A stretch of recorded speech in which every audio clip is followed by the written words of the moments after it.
for the Pledge of Allegiance. Pledge allegiance to the flag of the United States of America and to the republic for which it stands, one nation, under God, indivisible, with liberty and justice for all. City Clerk Norris, would you call the roll? Mayor McClellan. Here. Mayor Pro Tem Edgar. Here. Councilmember Radner. Here. Councilmember Whitehead. Here. Councilmember Crawford. Here. Okay, we have a quorum. Thank you. Item 4, approval of agenda. Please mark that we are adding public comment before item 9A. It is a controversial topic, and we want to hear your voice. Is there a motion to approve the agenda as amended? So moved. Second. All those in favor? Aye. Any opposed? Motion carried. Consent agenda. The following routine items are presented for approval without discussion as a single item. Should any member wish to discuss or disapprove any item, it must be dropped from the blanket motion and considered separately. Item 5A, regular council meeting minutes for February 16th, 2026. B, special council meeting minutes for the same date. C, approval of pay application number 5 to Warren Contractors and Development of Shelby Township, Michigan for the 11-mile road alleys and parking lot reconfiguration project M694 in the amount of $68,305.67. That is going to be a beautiful area. D, payment of invoices from OHM Advisors for 9-mile linear park closeout and CE Services for 9-mile road construction for the total amount of $15,882.25. E, Beautification Advisory Commission meetings minutes for September 16th. F, Retirement Board meeting minutes for October 27th. G, request authorization to advertise for bids for the CDBG program, year 2025 Senior Yard Services, M798. H, Traffic Safety Board meeting minutes for February 15th. I, request authorization to bid the 10670 West 9-Mile Road redevelopment project. J, Parks and Recreation meeting minutes for January 21st. K, Recycling Commission meeting minutes for February 19th. L, proclamation to proclaim Friday, April 24th as Arbor Day in the City of Oak Park.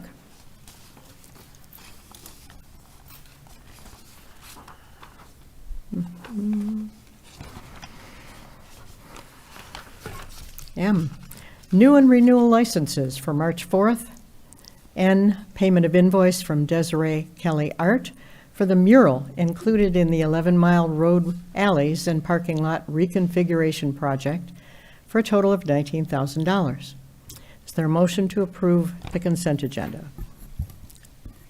So moved. Second. Thank you. All those in favor, please say aye. Aye. Any opposed? Same sign. Motion carries. Thank you. Item 6 is recognition of visiting elected officials. Don't see any out there. 7, special recognition presentations. We have Eric Phillips from Oakland County Main Street and Ian Dunkerson from MSU FCU, the Grant Award. We are delighted to have you all here. Good evening, Mayor, Mayor Pro Tem, Council, City Manager Tungate. My name is Michelle Bishop, and I am the CIA Manager for the City of Oak Park. And I am happy to announce that one of our local businesses has won another Main Street Tech Award. This is the third in 2 years. So our businesses are really stepping up and applying for this grant. And we are here tonight to present it to Excelsior Floral Studio, which is a newer business of ours. They opened on 9 Mile. And Gregory Brown and Angie Kelly are here tonight. And they received an award for, they joined a platform, online selling platform for floral companies. So instead of going to the big FTD, they partnered with this company. They used the grant from Main Street Oakland County and from MSU Federal Credit Union. So I will let these guys do their job and say a couple of things, and then we'll just take a couple pictures. Great news. Well, good evening. Thanks for having me. My name is Eric Phillips. I'm with Main Street Oakland County. As Michelle mentioned, this is a grant program that runs twice a year. It's for small businesses, really focused on tech. So those small businesses, you know, if you've ever owned a small business, cash flow is usually pretty tight. So we're trying to do whatever we can at Main Street Oakland County to help those small businesses, whether it be for grant programs. We also run design assistance. So if you're looking to need help with your facade. We're actually doing a traveling road show with office hours. So if you have a small business in Oak Park and it's a hospitality business, we're actually going to have some professionals that have expertise in that area and actually sit down one-on-one consulting with those small businesses. So we're just trying to do whatever we can on behalf of Oakland County and Main Street to help small businesses in the downtowns and commercial corridors like you have here in Oak Park. And we're just here to help however we can. But we could not do any of this without the support from MSU Credit, Michigan State Federal Credit Union, and Ian Duncanson. So I'll let him talk about the credit union and more about the program. Thank you. Thanks, Eric. Excited to be back again. So I think I've been here all 3 times that we've done these presentations. So at MSU Federal Credit Union, we believe in building communities where our members want to live and work. That includes our small business corridors where people are able to walk downtown, visit the different businesses right here in their community and invest their dollars right back into the community where they live. And so it's really important to have thriving members and thriving businesses. You'll notice that for the first time since I've been here, I'm wearing a different brand by MSU Federal Credit Union called Pillar. Pillar.org, Pillur.org, is our new business brand that's specifically designed to provide wraparound services for small businesses, including everything from savings and checking options, lines of credit, real estate loans, vehicle loans, startup loans, the full gamut of lending options, as well as treasury services, payroll services, and anything else that small businesses can need. We have partners for point of sale systems, e-commerce options, et cetera. And so this is a program that is really important to me. Working with Main Street Oakland County has just been phenomenal to be able to reach businesses all over Oakland County that are helping our downtown corridors to thrive. So congratulations to Oak Park and to our recipient today. I encourage anyone who's here today to consider joining MSU FCU. It's by having members and our business members that we're able to have the dollars to reinvest back in our community. And credit unions are not for profit. So by being a member, you're keeping your dollars local, you're investing in your community and helping to fuel programs like this. So thank you very much. We are delighted to have you, and thank you for bringing us good news and money again. Yeah, and now I'd like to introduce our recipient to talk a little bit about their business. Thank you. Good evening, everybody. Good evening. Nice to see you again, Mayor McClellan, and all the council members this evening. Just happy to be a part of, a business-friendly community. You welcomed us greatly. We appreciate it. This is my sister, Angie Kelly. I'm Gregory Brown. We own Excelsior Florida Studio on 9 Mile. Some of the officers and some of the other, leaders here in Oak Park that we've met initially have come in and shop with us. So we're very happy about it. And what we wanted to do, we started very, very small. We're a small business, of course, but it's hard to really market when you just can do it from down the street. This platform, this money is helping us to market in a way that you can just be at home in your office, order flowers from wherever, wire them wherever, and it's working. So just last night, we're at home and somebody's ordering from California. And we're able to, we delivered it today on Eastwood. So we're just happy that we're moving and very happy to be a part of Oak Park. So thank you very much. We're delighted, delighted. Photo one.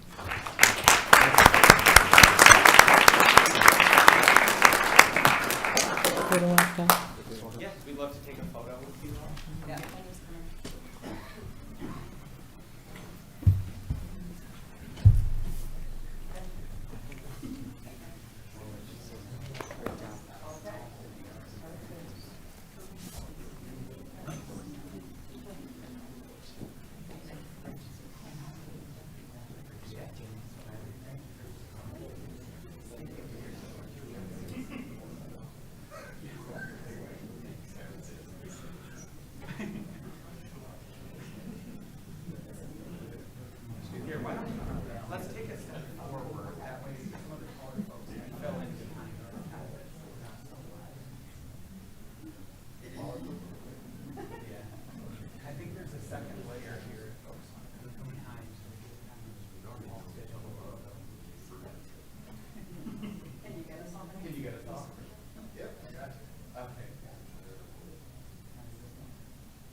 And then, I think we, I think we got another.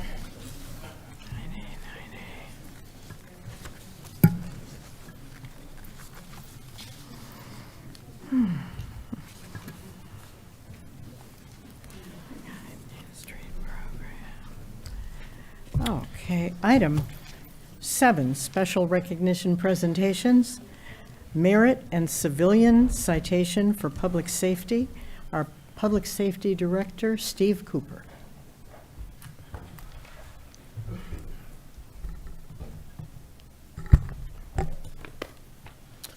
Good evening to our Honorable Mayor, Mayor Pro Tem, esteemed City Council, esteemed City Manager Eric Tungate. I want to thank you for allowing me the opportunity in this platform to recognize some truly outstanding work that's being done by our Public Safety Department. And also, we have a very special presentation to make to one of our residents. It's going to be a civilian citation for some extraordinary heroism that was done by Jonah Lawrence. This evening, I had the privilege of presenting the merit and civilian citations for life-saving efforts, which resulted in the life of one of our residents who was a 5-year-old being saved. This was the result of a house fire that occurred on January 3rd, 2026. It was approximately 10:28 p.m. And as you can see, we have the council chambers here lined, standing room only with our officers who are receiving an award. We also have several of their family members, loved ones, friends that have joined us as well. And we could not be happier and could not be prouder to have the support of the department and this council and city manager. I don't sit here and have to tell you that the public safety profession is a very challenging profession. Also, is one of the most rewarding professions that I can think of, and that's barring none. So many career paths that the officers that you see, our dispatch team, could have taken, but there's no greater feeling or achievement in anyone's career that I can think of than saving a life. So we're here to acknowledge that. I'm going to call off names, and as I call off the officers, our dispatchers' name, and I'm going to have them come stand front center and face the audience. Could we have Sergeant Kyle McFarland come front and center, please?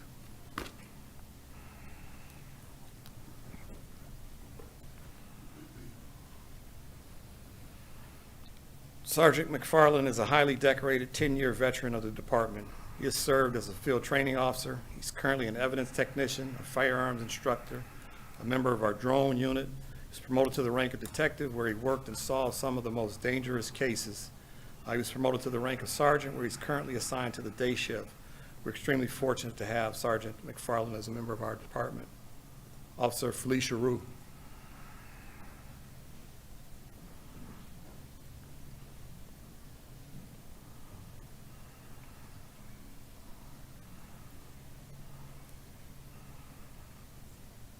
Officer Rue is a 7-year veteran of the department, currently assigned to the midnight shift. She's a very valued member of this department and is on her way to becoming a highly decorated officer. Officer Rue is one of the members of our drone unit, and she's also an NDE specialist, which stands for non-destructive entry, and that's commonly referred to in layman's terms as a lock picker. She is one of the select few members of the department with this specialty, and we're extremely fortunate to have Officer Rue as a member of this department. Officer Kyle Lawless, our K-9 officer.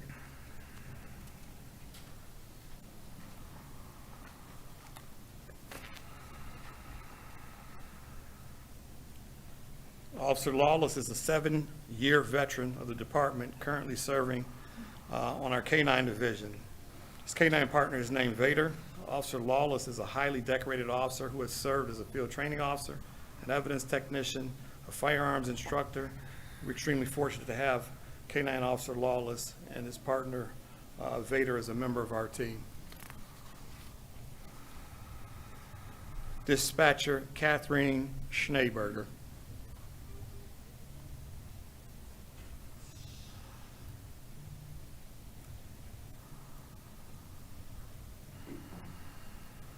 Dispatcher Schneeberger is approaching her one-year anniversary, and I have to say that she's doing an outstanding job here at the department in such a short period of time.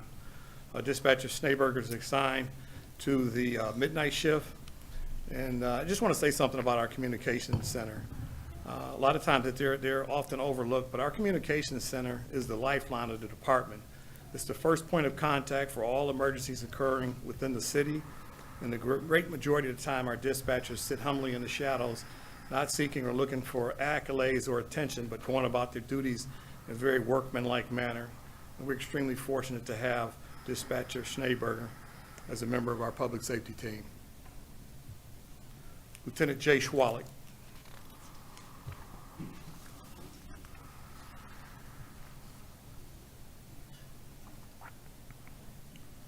Lieutenant Schwalik is a 9-year veteran of the department, currently commanding the midnight shift. Lieutenant Schwalik is a highly decorated officer who has received numerous awards and citations throughout his distinguished career. He's in charge of our drone unit and was instrumental in implementing this program. He's an evidence technician in charge of overseeing the program. He's a firearms instructor. He's a CQB instructor. He's a member of the Oakland County Mobile Field Force Team. And prior to being promoted to the rank of lieutenant, he served as a detective in the Investigation Bureau, where he also worked on several serious cases and brought those to a very judicious closure. Soon thereafter, he received a promotion to the rank of sergeant. He served as a field training officer, and we are extremely fortunate to have Lieutenant Schwalik as a member of our team. Officer Amanda Bishop.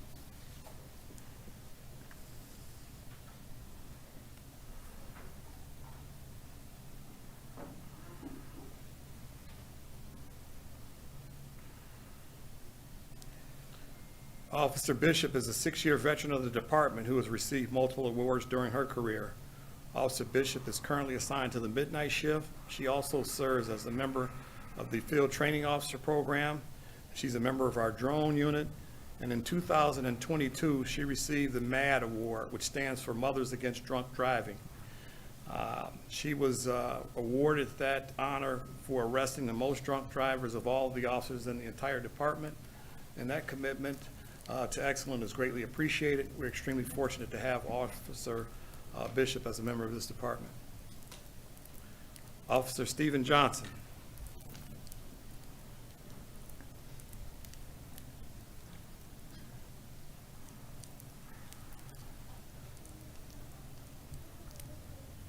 Officer Johnson is a 2-year veteran of the department who's on his way to becoming a highly decorated officer. Prior to his tenure with the Oak Park Public Safety Department, I'm going to say we recruited, but actually we stole him from the Cleveland, Ohio Police Department, where he served, I believe it was 4 years with the Cleveland Police Department. We won't hold that against you. Go blue. Officer Johnson is currently assigned to the midnight shift and also serves as a field training officer for new recruits. Just a little trivia about Officer Johnson. Found out today, I always knew you can see how muscular he is. He's a pretty good football player, and also we do a charity basketball game each year with a lot of the youth, and he's actually a pretty good basketball player as well, so we got a decent athlete up here. We're very fortunate to have Officer Johnson as a member of this department. Officer Joseph Stevens.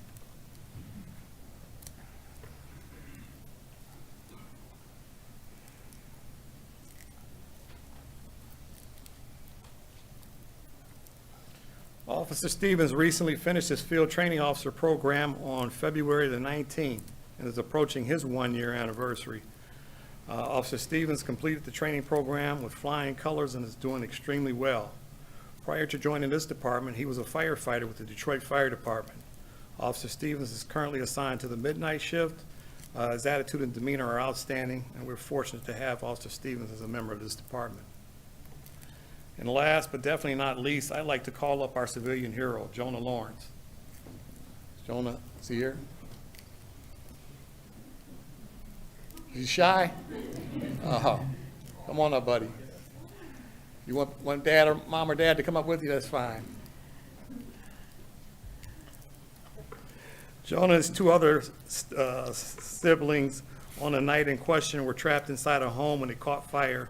For Someone so young to think so quickly on their feet is simply amazing. Jonah's actions prior to the arrival of our department on scene significantly attributed to the life saving of his 5-year-old sister. We're proud to have Jonah standing amongst the rest of our team to receive his award this evening.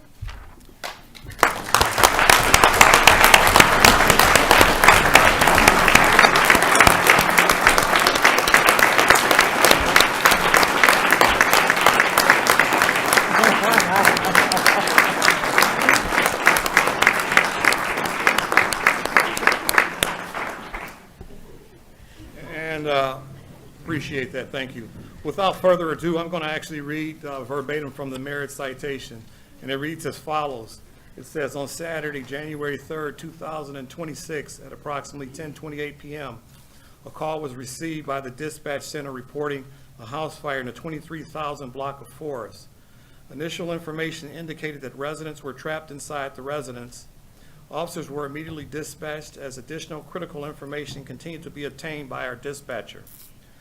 Upon arrival, officers observed heavy smoke billowing from both the front and rear of the home with visible flames coming from the kitchen area. Officers quickly determined that the 2 children had successfully self-evacuated. However, it was confirmed that a 5-year-old female was still trapped inside the residence. A search and rescue team, along with the fire suppression team, was rapidly formed and entered the home. The fire suppression team was able to quickly extinguish the fire while the search and rescue team continued efforts to locate the trapped child.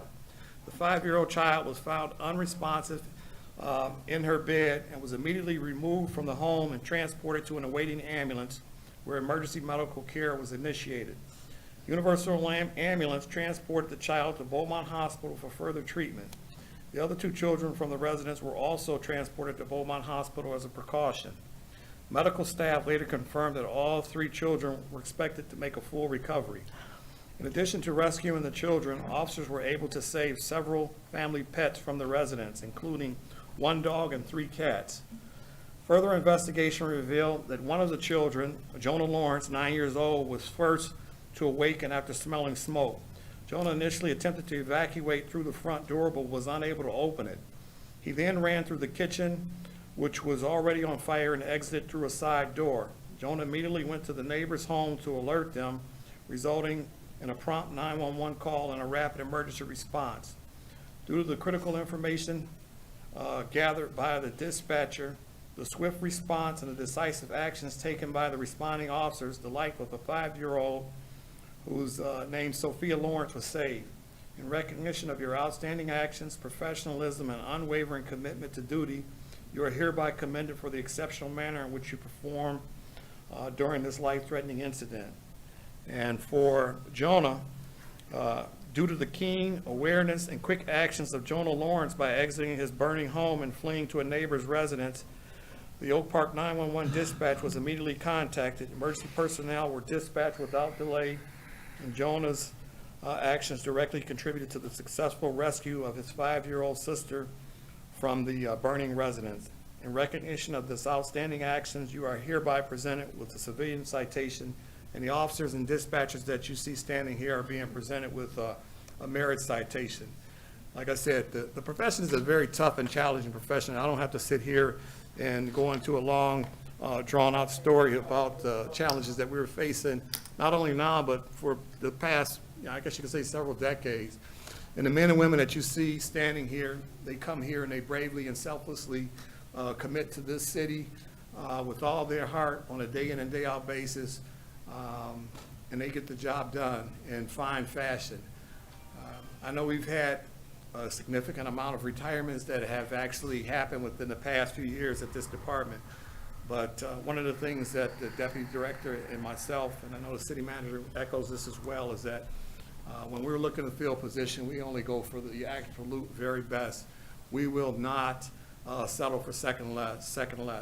The men and women that you see standing in front of you, and as well as lining the rear of this council chamber, absolutely represent that in every shape, form, and fashion. I could not be prouder to lead this department and be a part of this team. And Jonah, you're part of this team as well. So to my fellow colleagues, and to Jonah, I just want to, like I said, thank you for all that you do. Oftentimes, you know, we stand up here and there's a lot of criticism thrown our way. And like I said, it's tough at times coming up and getting up and doing the job on a day in and day out basis. But the manner and the attitude which the men and women go about it, like I said, it could not make me prouder. So again, thank you. Thank you for what you do. God bless you. Congratulations to all of you.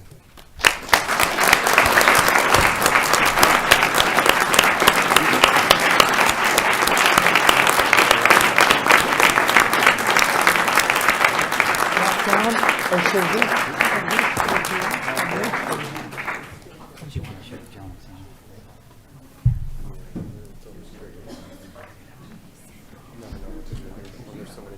Should we stand back here? I'm just doing what I'm told.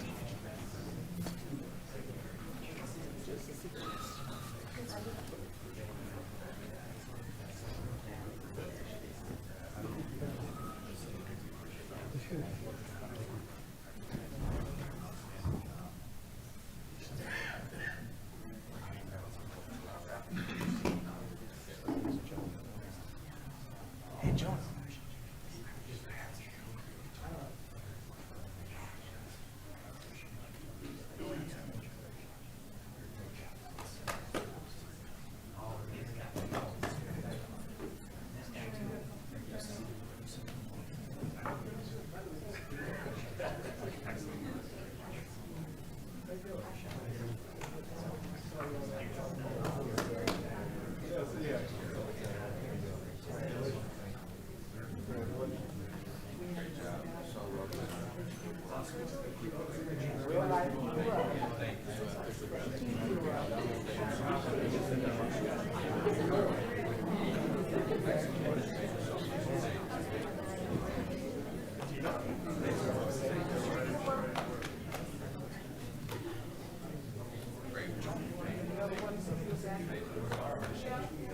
Officers, we got any officers this guy? Want to get a quick photo? I promise we'll get out of everybody's here. Sure.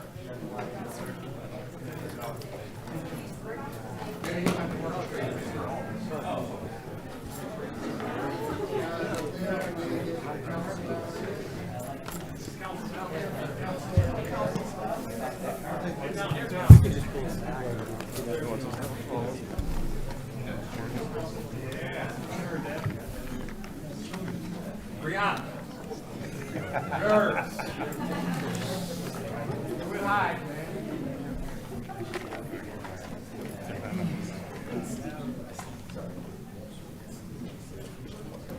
Those two are coming up that side.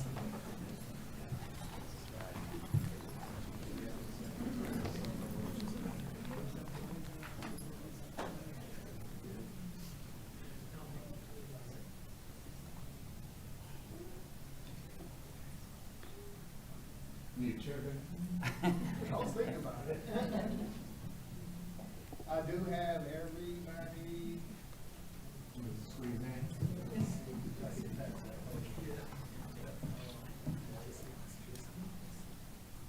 Okay, I have it. Everybody here. Okay, good smiles. Here we go. I have it here. One more.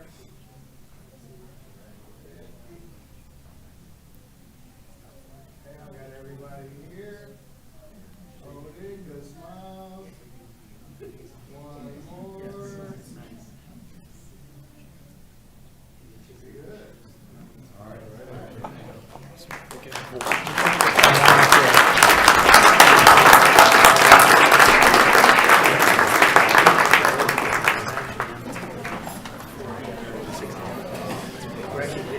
Get back to work. Go fight crime.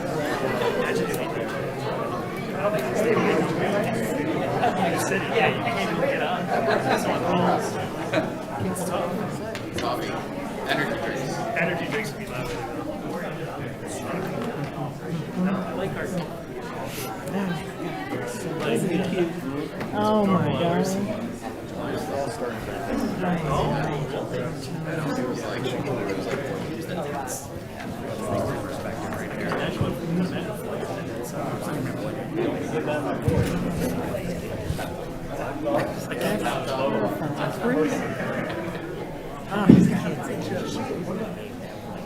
Madam Mayor, if I may. Madam Mayor, if I may. Yes, please. I'm not sure if you found a grand marshal yet for 4th of July, but I think we got a great candidate there. Oh, good thought.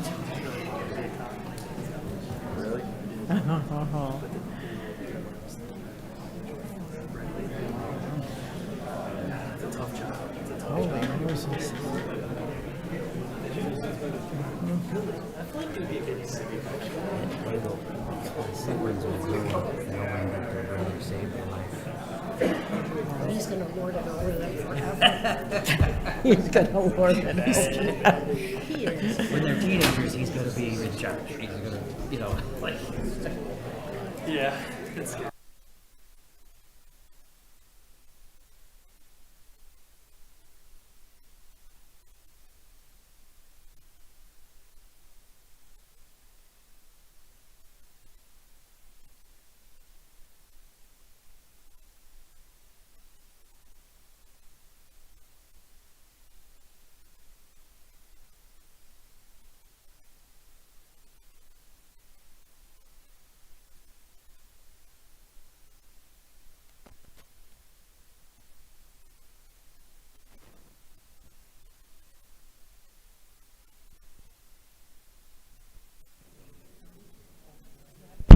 Okay. Item 8A, request for special event license submitted by the Oak Park Arts and Cultural Diversity Commission for a World Dance Day event to be held on April 19th, 2026 at the Oak Park Community Center from 4 to 6 p.m. Is there a motion to approve this request? So moved. Second. Thank you. Comments? The committees do not pay a fee. The fee is only for for-profit companies. Is this what everybody's here to talk about tonight? Must be. All those in favor, please say aye. Aye. Any opposed? Motion carried unanimously. Item 8B, special event license application for the Beautification Advisory Commission, sponsored annual flower sale to be held on May 24th, 2026. A motion to approve this application. So moved. Second. Thank you. Any discussion? All those in favor, please say aye. Aye. Any opposed? Motion carried. Okay, brings us to item 9. We need a motion to add a public comment section to occur before the second reading and vote of agenda item 9A, and to allow for the reading of letters received by the city administration to be read into the record by the city clerk. Is there a motion? I'll make the motion, Madam Mayor. Thank you. Second. Okay. Let's see. Do we need a roll call? Yes. Okay, roll call vote, please. Say no. Okay, thank you. All those in favor, please say aye. Aye. Any opposed?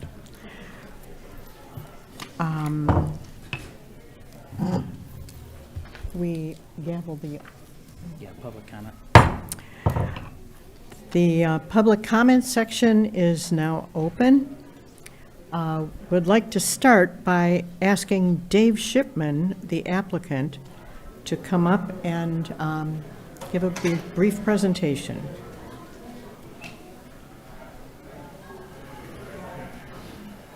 Madam Mayor, if it was just a vote that passed, I don't think it's necessary. I can't. We just approved it. So we opened public comment, but we also approved it. Okay, So pressure's off. but we would like them, Comment. Okay, whatever yep, you want. off you go. Oh, the vote was to allow public comment. Yes. Could I make a recommendation? Yeah, Maybe it'd be best if we heard from members of the public, and then we read these statements that we received, and then these guys give their presentation. And Okay. maybe, that way, at least, maybe they can respond to some of the public comments. good. That'd be great, thank you. Thank you.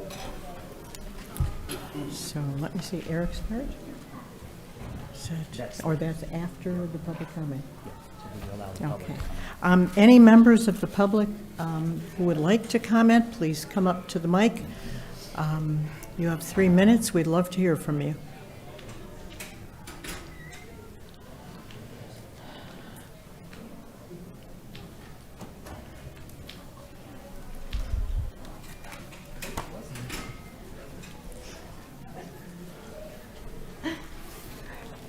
Good evening, Mayor, Council, Mr. Tungate. I want to say that I'm really disappointed to see a car wash coming into, Say it again. Oh, please give us your name and address, because we don't have a card. Leslie Ritchie, 24220 Kipling. I want to say that I'm really disappointed to know you're considering a car wash. When I watched the meeting 2 weeks ago, and they were talking about wanting to put a kosher grocery store in there because they didn't want to compete with the Grove.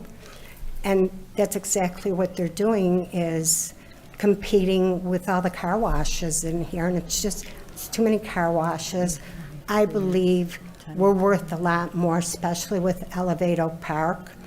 We're doing so many good things that I'd really like to not see a car wash and put in something.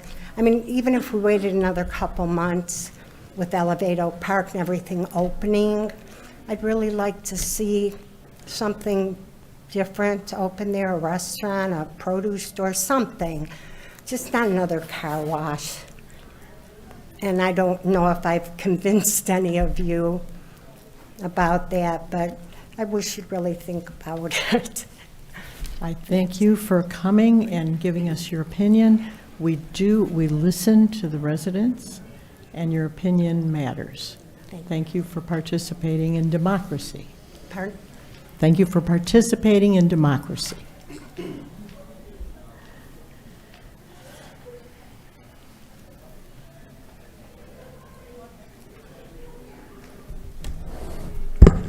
Good evening, Ken Sherman, 23840 Jerome Street, in Oak Park. This is my 4th time speaking either before the City Council and the Public Hearing Commission about this topic, and I'm not going to tell you anything that you haven't heard. I'm just reiterating. The City of Oak Park does not need number 6, 7, or 8th car wash in the city for the size of our population. And I find it somewhat hypocritical that on March 22nd, you're having a community open house to discuss a forthcoming master plan, and at the same time, we're potentially doing a vote to rezone something that was, done on a previous master plan. So that is very confusing to me. So when you want to have a community get together to discuss a new master plan, to me it doesn't make any sense when we can't hold you to adhere to the previous master plan. So I'm urging you to vote against or put a moratorium on any additional car washes in the City of Oak Park. Thank you for listening. Thank you for your comments.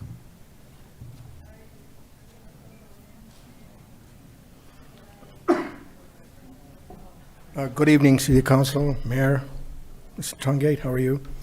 I own the gas station across the street from the Rite Aid, and it's the Amoco, formerly Sunoco.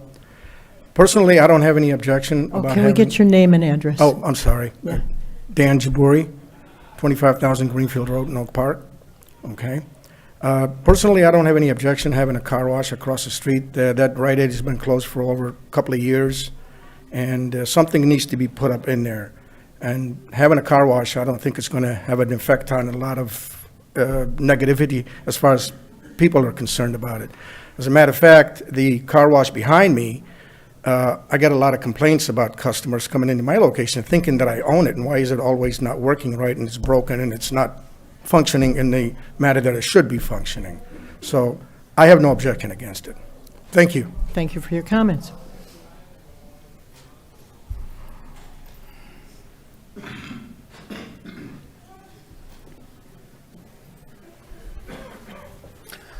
Hi, my name is David Youssef, and I own the Shell across the street at 24839 Greenfield Road.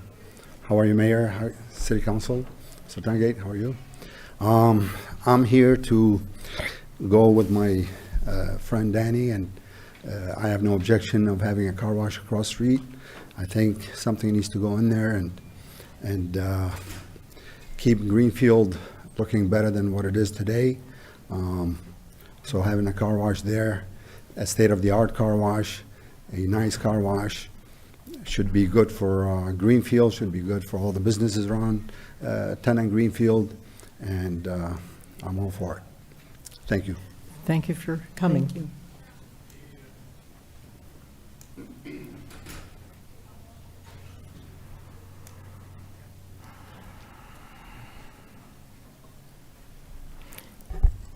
you. Give us your name and address. Eric Love, address is 10760 Corning Street. So, good evening, Mayor, Oak Park City Council members, and residents. So, my name is Pastor Eric Love. I am a faith leader and a community activist and an 8-year resident of Oak Park. I want to begin by saying I believe bringing another car wash to our city at that specific location is not a wise decision. I understand the financial benefits. I understand the potential increase in revenue. But I believe the ultimate responsibility of this council is to protect the safety and quality of life of our residents. And to say, if we look at the intersection of 10 Mile and Greenfield, that's a major foot traffic. We see a lot of the Jewish community on Fridays and Saturdays being active with their families. I'm just to say, think of the residents and put yourself in their shoes. They have kids, young babies that rides their bikes in that area. Now, if someone come and hit one of their kids, now put yourself in their shoes. If your kid were to get hit, you would be upset. We want to bring in a business, and then in the near future, we could mourn one of the youth deaths in our city. Now, we have other car washes in this city, but we don't have as much foot traffic in that area. So that just goes to say that let's do something else. Let's bring up another plan. Let's not put that project right there. Thank you. Thank you for coming.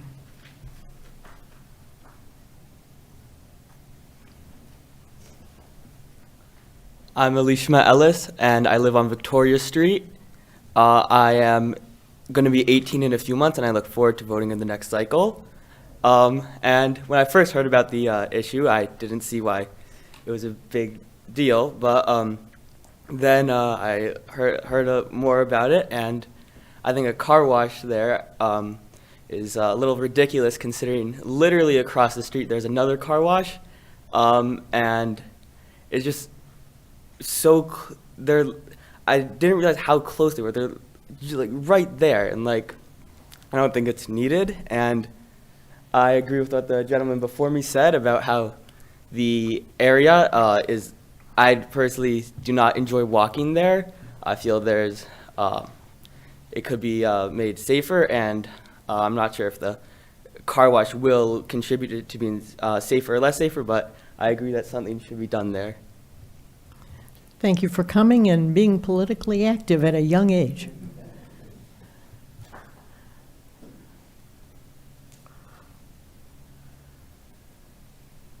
I'm Hope Ellis, or Tikva Ellis, and I live at the same house as him on Victoria Street. And I just wanted to talk about, I was touched when Pastor Lev was talking about the Jewish community walking on Shabbat. And actually, when I lived in Southfield, I used to always walk there on Shabbat, so that was a concern.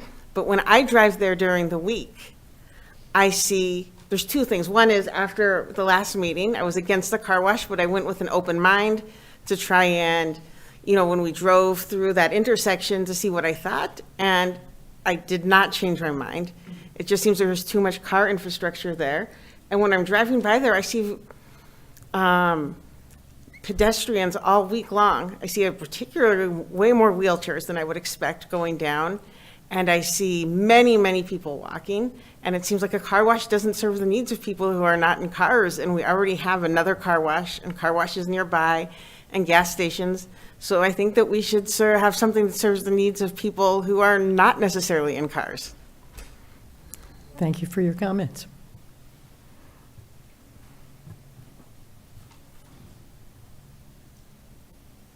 Anyone else? Yes. Go ahead. Good afternoon, ladies and gentlemen, and for the panel. I'm going to flip the switch here. This is not about the car wash. Are we? This one is only about the car wash, only but about the in a car- little bit, there'll be a chance to come up and talk about other okay. issues, so All right, please I'm come so- back up. I'm sorry. Okay, thank you. Sure. Yeah, there we go.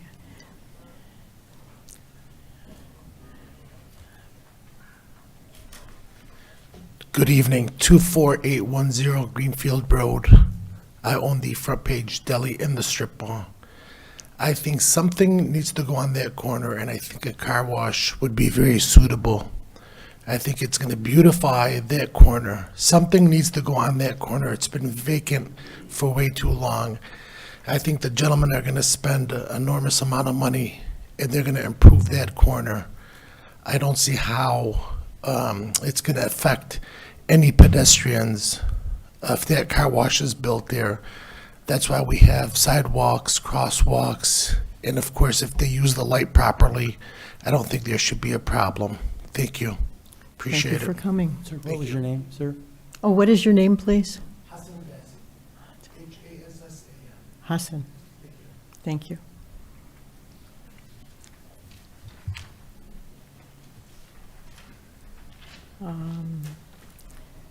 Any further comments, pro or con, on the car wash? Let's see.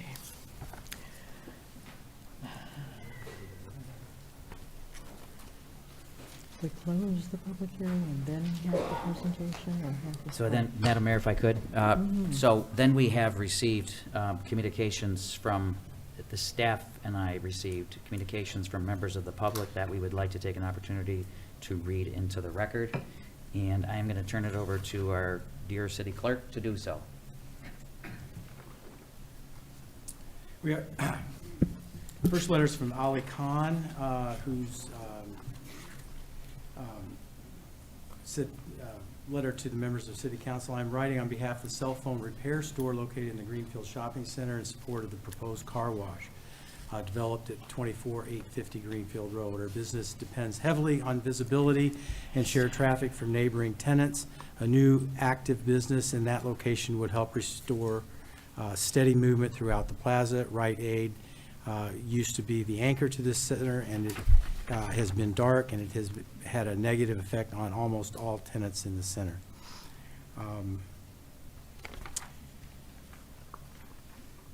Next was for an owner from the Wing Snob.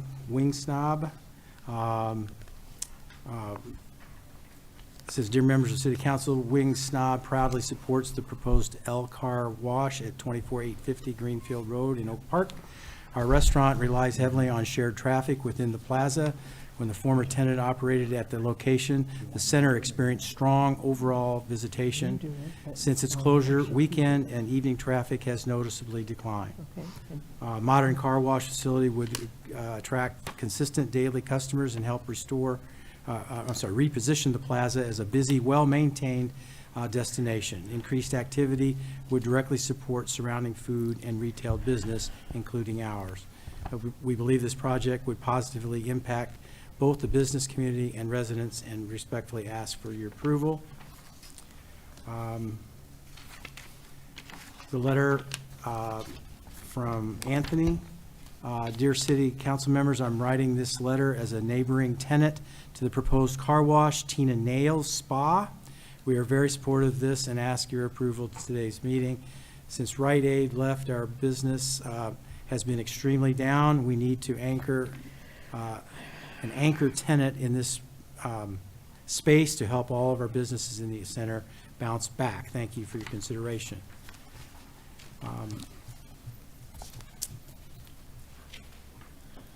Owner of Treadwell Distributors, Joshua Cappy, wrote, "Dear council members, my name is Joshua Cappy, and I represent Treadwell Distributors. We have proudly operated in Oak Park for over 30 years. I'm writing to express our support for the proposed car wash at 24850 Greenfield Road. As a longstanding business in this city, we care deeply about our commercial corridors look and feel, how they look and feel. It has been a shame to see that former Rite Aid buildings sit vacant for so long. It is highly visible corner at Greenfield, and an empty building in this location creates a sense of blight. When prominent properties remain unused, it affects the overall appearance and pride of the area. Approving a new business for that site would bring life back to the property and improve the look of the corridor. Reinvesting in an empty building sends a positive message about the future of Oak Park. We respectfully ask that you approve the project and help move the corner forward in a positive direction." We have a letter from Scott Clay, Motor City Soul Food. Dear council members, on behalf of Motor City Soul Food, we would like to express our support for the proposed L Car Wash at 24850 Greenfield Road. Our restaurant thrives when the shopping center is active and busy. When the previous tenant operated in that space, there was steady lunchtime and evening spillover into our dining room. Since that business closed, we have seen a noticeable decline in impulse visits and first-time customers. A car wash would provide consistent traffic throughout the day, including weekends, and would likely bring families and individuals who may dine while waiting for their vehicles. Increased activity would strengthen the overall economic health of the plaza and surrounding area. We respectfully ask for the support of the project. A letter from Isa Judah. Lamara Restaurant is writing to show our strong support for the proposed car wash at 24850 Greenfield Road. The shopping center has struggled with reduced customer flow since the previous anchor tenant left. As a restaurant, we rely heavily on consistent visibility and cross-traffic from neighboring businesses. An active and well-maintained operation in the space would help reestablish the plaza as a destination rather than a pass-through location. Car wash customers often seek nearby dining options before or after their service, which creates natural opportunities for increased business across the plaza. We believe this project would enhance both economic activity and property maintenance in the area. We respectfully request your approval.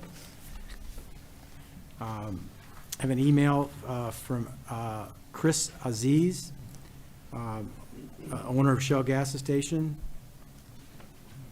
I'm writing to express my support for the proposed placement of a car wash facility at 10 Mile Road, Greenfield Road.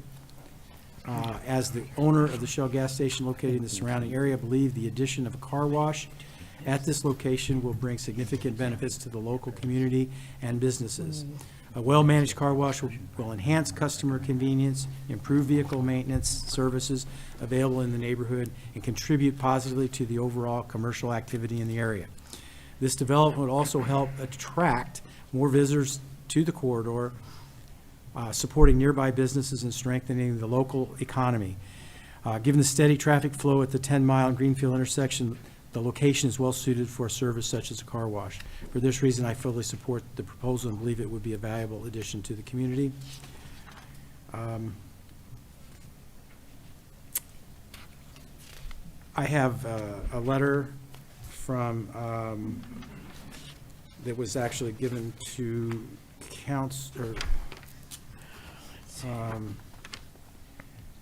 from Rabbi Ari Ellis.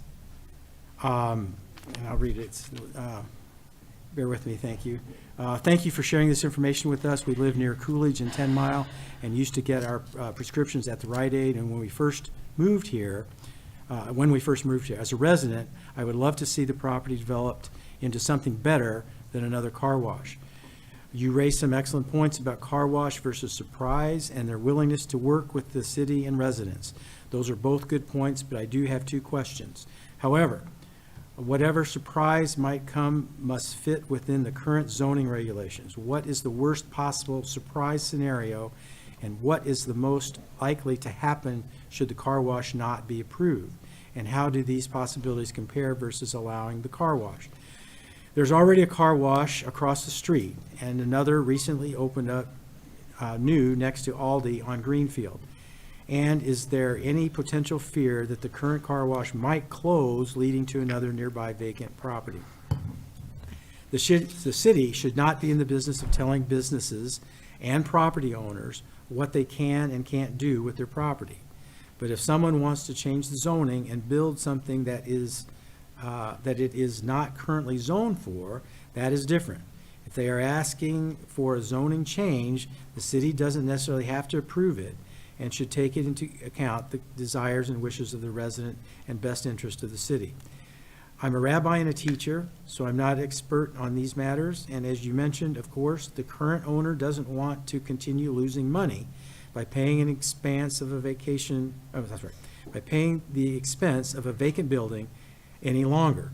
But I do wonder what, should the car wash not be approved, perhaps that desire might lead them to lower their asking price, making it possible for a more desirable business to move in. Thank you, and respectfully yours, Ari.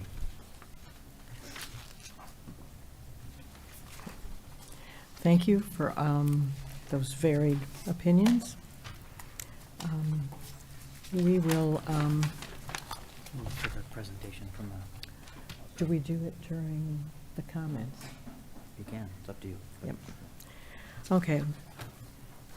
Item 9A, second reading and adoption of proposed zoning map amendments for the City of Oak Park to change the zoning of the property at 24850 Greenfield, parcel ID 52 25 30 101 040, from PCD Plan Corridor Development to B2 General Business. Is there a motion?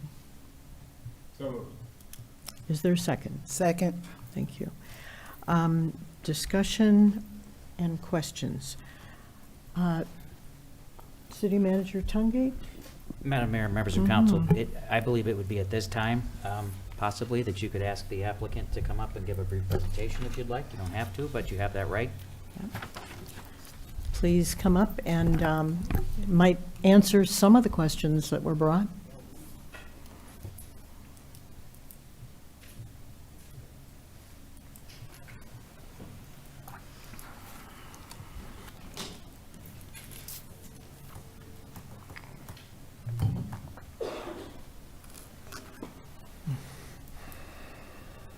Good evening, members of City Council. I'm Gabe Schuckman. It's a pleasure to be here again with you this evening. And thank you for all the residents and business owners that have shown up today as well. I'm grateful to hear everybody's comments and to be able to talk about our plans for this corner as well. It's been, and we've learned a lot over the past 2 meetings, and now this being our third, and this session of public comment as well. We've really gone to the extent that we can to try to address all the comments and learn and try to hopefully come up with a great plan. In addition, we've always tried to bring different opinions and different voices to every meeting. So a new addition to this team today is Julie Kroll. Julie Kroll is a traffic consultant. Traffic's been a big item that's been brought up by many, many people. Julie's one of the foremost experts. Hopefully I'm not embarrassing you. But Julie's one of the foremost experts in traffic here in the Metro Detroit area. So I'd like to invite her up first to talk about traffic and maybe start there today. Additionally, Arkin Jones is here today as well. If you have any questions about retail, he's the foremost expert as well, and we've heard from him in the past. But Arkin is here as well today. So with that said, I'm going to turn it over to Julie. Thank you very much. And by the way, I thought your speech was incredible. I have 2 boys in, I saw NCSY in the back of your shirt as well. So I have 2 boys in NCSY. So Yasher Koach, and that was an amazing job. Why aren't they here speaking? What's that? I brought him to a site plan approval meeting in Farmington Hills one time, and I haven't been able to get him back in 10 years. We were expanding the early childhood center at Hillel Day School, and they did a presentation, and I haven't been able to get him back since. So hopefully you can motivate them to come back with me one time. So, but I think one has a physics exam tomorrow, and another one has a Talmudic exam of some sort. So that's the reason. Good evening. My name is Julie Kroll. I'm with Fleece and Vandenbrink. I'm at 27725 Stansbury Boulevard, Suite 195, Farmington Hills, Michigan. So I'm just going to give kind of a brief discussion about traffic and the rezoning, and just kind of give a brief overview, and I'll be available to answer any questions that you might have regarding the traffic for the site. So we did provide a memo. Hopefully you guys had an opportunity to review that. We did a review of the location and a trip generation evaluation. Trip generation is how we determine how much traffic is going to be generated by a use. We use what is called the ITE Trip Generation Manual. The most recent edition is the 12th edition, came out in August of 2025. So this actually has really good recent data on car washes. Previous editions didn't have great data. We have some really good data now. And this actually, we actually submitted some of our data to ITE that we had collected at car washes to be included in this most recent manual. And it's very consistent with what we see with car washes. The majority of traffic that you see at a car wash is usually in the afternoons, people after work, or at lunchtime, people go in the middle of the day. And it's also what we call a pass-by trip. So if I'm on Greenfield and I'm on my way to get some lunch, and I want to stop in at the wing stop, pick up some wings, and then get my car washed, and then head back to work. That is what we would call a pass-by trip. So I might have been on my way to get wings, but I'm also going to get the car wash, so therefore I'm not adding more traffic to the road. I was already going to Wingstop. And now I'm just going to go and also get my car washed before I head back home or head back to work.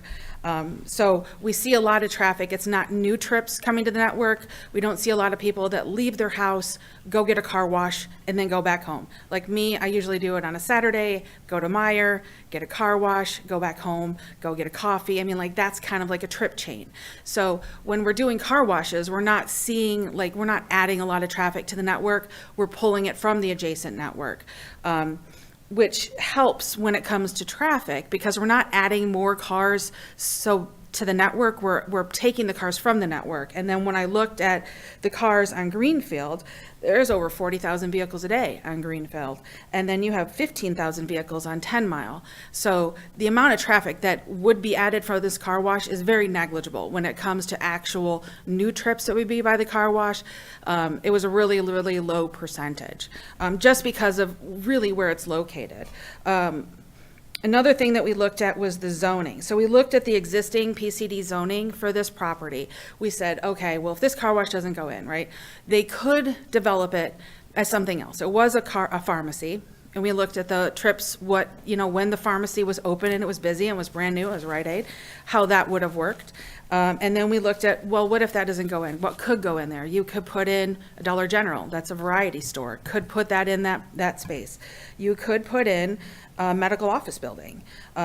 You could put in a supermarket, high turnover sit-down restaurant, would all be things that would be permitted in the PCD zoning. And of those uses, a lot of them generate more traffic than what we're expecting with this car wash. When we did that comparison, the pharmacy actually generated more traffic than the car wash. And it has to do with how kind of car washes work, which is more throughout the day than it is with the pharmacy. It's a little bit more, it can be more sporadic. Pharmacy's not open in the morning, really, for all intents and purposes. But you see a lot more traffic at the end of the day, a lot more on weekends at a pharmacy. But in all, they were pretty comparable when it came to trip generation between the previous use and the proposed use. The other thing that we looked at was access management. Huge issue everywhere, Metro Detroit. One of the things that they are doing with this property is they're closing one of the driveways on 10 Mile. So there's currently 2 driveways on 10 Mile. One of them is actually really close to the intersection with Greenfield. They're closing that driveway as part of this project. So one of the comments was about potential pedestrian vehicle conflicts. By closing that driveway, we are therefore reducing. I want to add one point. Okay. I think something that's very important to talk about, Pastor Love, you mentioned it also. So the community right behind it it's an Orthodox Jewish community that's walking to synagogue on Shabbos and in the high holidays and holy days. One of the important things is we want to make it as easy as possible for residents to navigate this 10-mile road. By closing down one of the access points on 10 Mile, we've taken a serious safety risk out. Now there's only one area to focus on. And one of the things we can work with staff and with Julie is how do we make sure that this point right here on 10 Mile Road is very, very safe for residents who are walking during Sabbath, during Shabbat and high holidays, to make it as safe as possible, to make sure that they're thinking about traffic and maybe making a left in and a right out. And no matter what happens, no matter who occupies this building long term, it's going to be a retail type use, and they're going to be open on Shabbat. And luckily, you have a community member that's going to want to make sure that we make this as safe as possible. So with City Council's permission, we will work with staff, we will work with Julie to make sure we make this as safe of a point as possible, and also work on this area as well along Greenfield Road. That's very, very critical. And Pastor Love, to your point, we got to make sure we're taking care of the residents over there, and we will. Thanks, Gabe. Thank you. So we're eliminating that potential location for vehicle pedestrian conflicts, and then as Gabe said, we can look at other mitigation measures that we can implement at those existing driveways to help increase the pedestrian awareness for the vehicles that will be using them. And the other thing that we have is shared access with the adjacent properties. And one of the benefits of shared access is that we don't have to, if I'm going to Wingstop, I don't have to get back out on Greenfield to go back into the car wash. I can use that internal network to make those trip chains. So I'm not creating more trips out onto Greenfield, which then increases the crash potential associated with if I blocked those accesses off and did not provide connectivity. So that was another thing that we looked at. One of the things that we also looked at, mentioned is the stacking. That always comes up as a concern, that there's not going to be enough vehicle stacking to accommodate the proposed use. So we look at it two ways. There's going to be two queues, basically. So when I pull up to a car wash, I have to pay for the car wash. So there's going to be a queue as I pull up to the pay station. If I have a membership, it reads your license plate and it opens pretty quickly. If you don't have a membership, there's a pay area and you select the wash, whatever you want, and you pay, and it's still pretty quick. So you end up with two queues. You have the membership queue and then you have the pay queue. And so in this case, I think you have 3 lanes, Yeah, so 2 lanes. And I think the good thing about it is within 12 months, we have 600,000 members nationally. 90% of our daily customers at our mature locations are members. So we have 3 pay stations that we have at this location. So within 12 months, it's a license plate reader technology. You pull up, the gate comes up, you go through. So that's a really, really big positive thing. So I'm glad you brought that up, Julie, just to kind of differentiate our business versus others. Because a lot of the car washes you see, they really don't focus on membership sales. We're also a cashless business as well. That's another point to bring up. But we really focus on the membership sales, and also gets cars through faster as well, which I think is very, very critical. Yeah, so I have a membership myself. It just, you pull up and the gate opens and you just pull in. So then the other area that we look at for queuing, so we have this queue behind, and we make sure, as long as those are being processed in a timely manner, we're not seeing queues that would extend anywhere close to the limits of this property. The other area where the queue is where you enter the tunnel. So once you enter, then the tunnel can physically only process X number of vehicles in an hour. It can't go faster than that. So the tunnel has a service rate of 200 vehicles in an hour. We don't have a demand of more than 200 vehicles in an hour, although Gabe would love it, but we don't.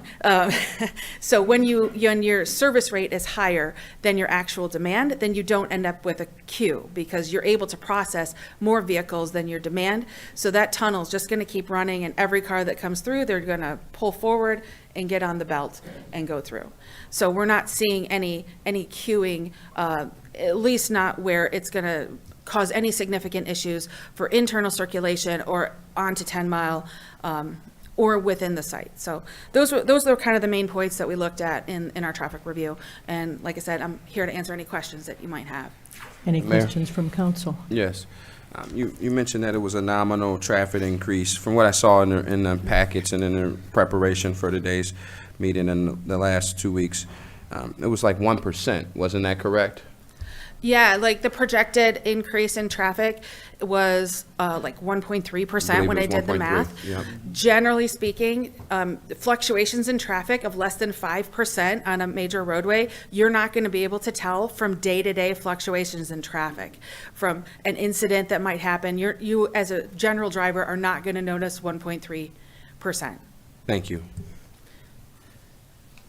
Any further questions for the traffic? Piggybacking off of that, if this would be Rite Aid again, or if this would be a high turnover restaurant Yeah. or a grocery store or any of the other ideas that have been suggested, what would the traffic increase if it were, let's say, a restaurant?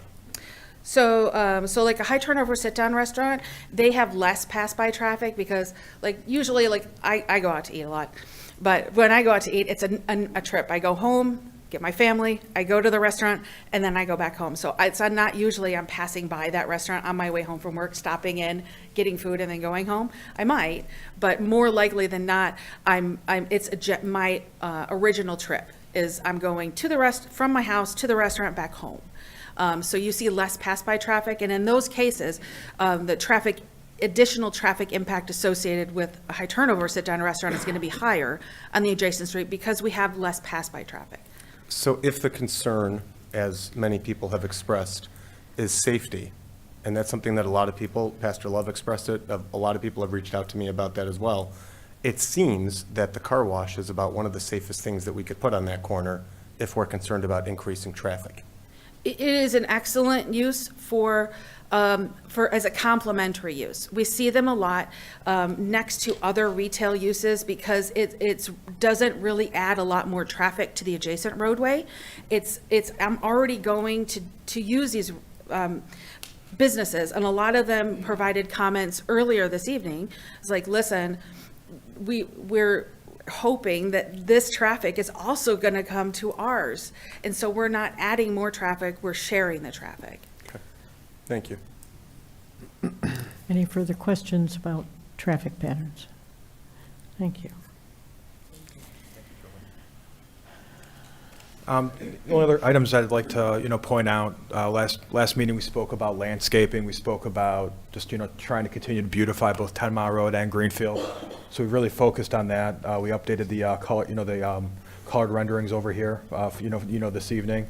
We still think there's a big opportunity in this area right here. We'll work with staff to come up with something great in that area to really beautify it, benches, whatever it may be, for walkers on Shabbat, or whoever wants to use it, any community member that wants to use it, not only on Shabbat.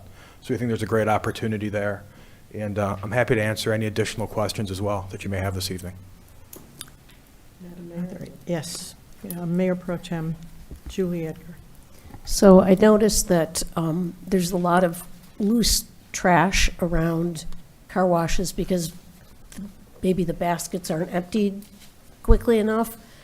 How are you going to maintain this? Because it will create probably more trash than we need. Will you have people every day emptying the baskets and making sure the property's clean? That's a terrific question.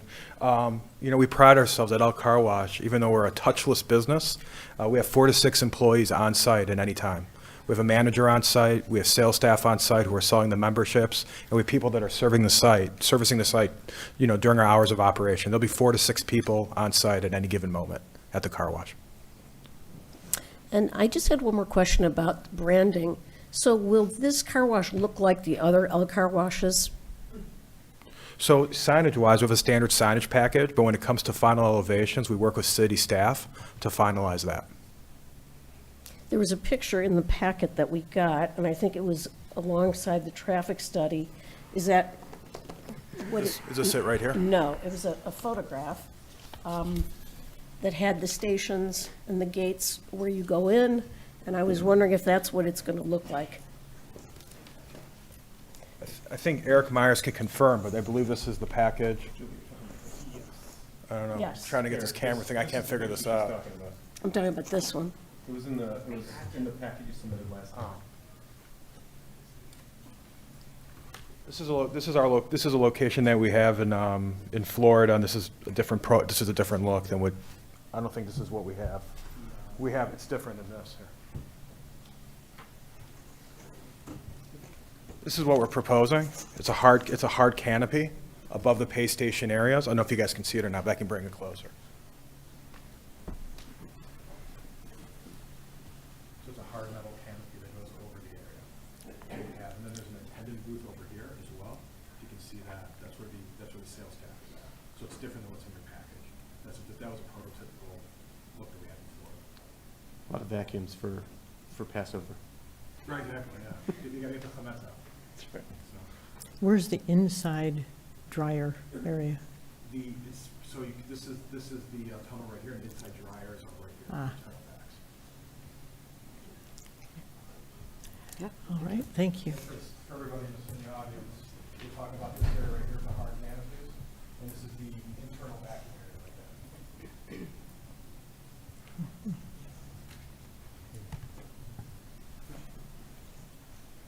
Thank you. Thank you. Madam Mayor, I have a We're question. in the comment section of, we have a motion and a second, so we've had a presentation. If there are any comments from City Council, we can entertain them now. Yes, I have a comment. Councilmember Radner. I wasn't sure if you were telling me to shut up or speak. When you tell me to shut up, you do it so nicely that I can't tell.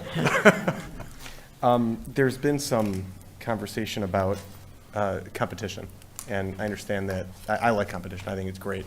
There's another car wash about a half a mile away or mile away. There's another car wash across the street, and around the block. There's a lot of car washes, we know that. But what's interesting is I heard a lot of people suggest that what would really be nice at this Rite Aid is another restaurant. So that made me scratch my head a little bit and think to myself, how many restaurants do we have right there, right now, in that same strip mall? We've got Wing Snob, Front Page Deli, Motor City Soul Food, La Mara, and Starbucks, if we can call that a restaurant. Directly across the street, we have Dunkin' Donuts and Prime 10. Directly a little further over, we've got Walk-In, Carry-Out, Pasta Maven, Suki Thai, Cravings, Barbecue Central, and Pita Cafe, and somehow they're all doing just fine. I think, and again, I haven't done the market research on car washes, I think if you're offering a good product, people are going to buy it. That's my guess, at least. I don't know. We heard from 2 gas station owners directly across the street from each other. I don't know which one of you got there first, but somebody was probably there first, unless you both opened at the same exact time. And I doubt at the time there was any fighting about it. Hey, wait, we're a gas station first. You can't open across the street from us. You're going to put us out of business. And again, they both seem to be doing just fine. More importantly, I don't think it's City Council's job to control competition. I think that it's our job to make sure that the city is going to be a safe and beautiful and healthy environment within, obviously within the rules and ordinances that we have. But I don't think that this really crosses any lines. One other thing, and I think this is very important, I'm hoping that perhaps Eric Tungate can talk about this a little bit, is my understanding that there was conversation about changing the zoning in this particular strip mall for, what, 5-6 years already? And that there was already conversation about changing it to allow things like car washes 5 or 6 years ago. If you could possibly just talk about that just a little bit, I'd appreciate it. But one other point, just before I turn it over, and that is, this is just the bottom line. First of all, I think you guys are doing a great job. I really do. I appreciate that you're working with the city. I appreciate that you're working with the Jewish community.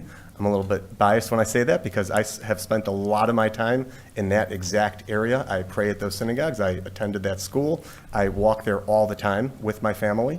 But something that, as residents, we have to take into consideration here is that there are right now 2 options in front of us. Approve the car wash or don't approve the car wash. If we approve the car wash, we know what we're getting. If we don't approve the car wash, we're going to get a surprise, and we have no idea what that surprise is going to be.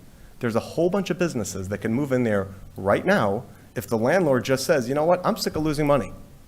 And there's a whole bunch of businesses that he can put in there right now that I think perhaps people may find less desirable even than a dangerous car wash. And that's the cold, hard reality of what we're dealing with here. So just, and we've heard a lot from a lot of residents about this. For, against, unsure, expressing concerns, all kinds of things. But something that and I know this is not for you, this is really more for the residents, there is no third option right now. We don't get to say car wash, no car wash, or Trader Joe, or Apple Store, or medical facility, because those are not options. Unless somebody's willing to come with a checkbook and say, here, I want to build a medical facility there. It's not an option. So, okay, with that, I want to turn it over to Eric. I really would like to hear more about the zoning that was going to be proposed anyway. Councilmember, I think what you're referring to is in our master plan revision process that we are back now engaged in, it is my understanding, and I'm going to defer to Kim Maroney on this too, but it's my understanding that the recommendation that they have already is that in all of our PCD districts, that those would be ideally zoned if they were B2, not PCD. And I Would bel- allow a car wash. Which would, a B2 zoning designation would allow a car wash, yeah. Is that pretty accurate? Yeah, so that's accurate. We're going through our master plan update right now. It's due every 5 years. It was recommended when we were redoing all of our zoning ordinances by our consulting firm back then, that when we do this next master plan update, to get rid of that PCD district, just because nobody understood why it was created in the first place, and it really didn't make any sense. So that was the recommendation. There was no urgent need at the time, so we were just going to wait until this update to go through that process. Madam Mayor. Councilmember Sean Whitehead. Thank you, Madam Mayor. As a lot of you know, I'm a lawyer, so I got a little bit of a trained profession where I memorize most of my speeches, but tonight, because of it's such a hot issue, I want to be prepared and have it written out, so please bear with me. I did want to address everything that I've heard for the past 3 to 4 weeks in regards to this issue. My goal tonight was to hear all the concerns as we've listened for the past 3 to 4 weeks, but it's also, being a lawyer, we have to operate in the facts. And looking at the facts, that means to look at the economic realities of redevelopment and to track the record of the developer and the individuals before us tonight. I say all this, that's to follow, after voting no last time. Look, there's some people that I really, really value their opinions in this crowd. Leslie, I love you, you know that. Eric, same thing. Me and you locked in. Ken Sherman, valuable stakeholder to this city. And 9 out of 0.9 times I'm agreeing with you guys. And last week I did, but I do want to give some insight in regards to what I've learned, the due diligence that's been done, and why I think that we should move forward, but we can still hear all the residents and what they did have to say. And doing that, my first point is to explain that this property has been vacant, as many know, for years. Vacant commercial buildings rarely attract new tenants easily, particularly former drugstore locations that were built for that very specific layout and footprint. That's what that building was made for. Redevelopment of a vacant building removes blight, it improves the appearance of our corridor, and it restores the property to productive use. On social media, and I've been scanning that the whole period of this discussion, and I highlighted the top 10 things I saw on social media, and I actually spoke with the property owner about it. And there was a lot of ideas that was bounced around, as my colleagues have also mentioned, and property owner will even tell, we literally bounced around the idea of a pickleball court. Literally bounced that idea, office spaces, fabric stores I heard. We have to think about it. Even Joann Fabrics, who's a staple brand, is closing and has closed. This is not the same economy that we were in the 1990s.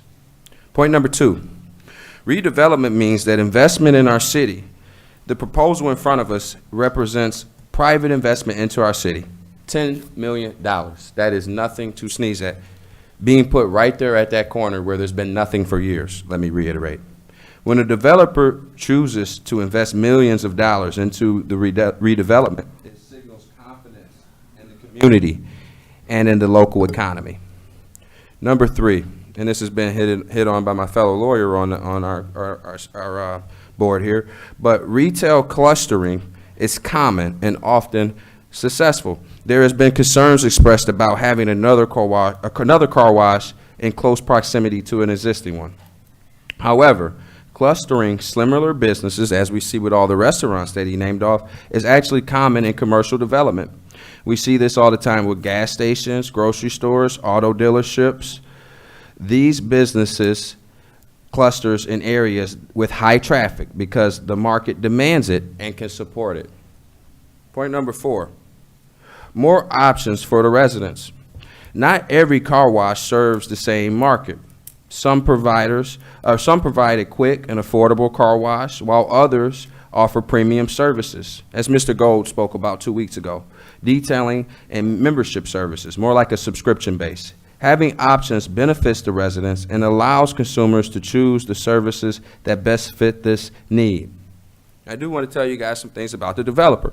The proposed owner is a long-established business in real estate development. They've actually been founded since 1978, and the founder is here tonight, and he has different properties all across this country. He's been here at both meetings because this is how important it is to him, that he's here, that he hears the concerns. A lot of landlords, a lot of owners of properties, they don't show up, they send other people. The actual person is here for us to be there, for him to have both ears tuned in. And as you can see, it's already reaping benefits because we've closed one access way where there could be traffic concerns that now are mitigated. This firm, they own and manage large portfolio retail, offices, residential developments throughout the state and across the country.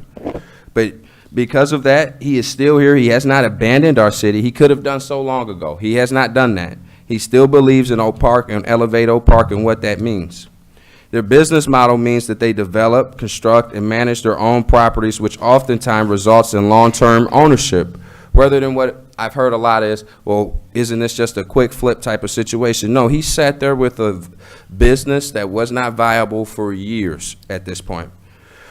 There are companies that have redeveloped historic this company has redeveloped historic Detroit buildings into bringing them back to life with underutilized structures.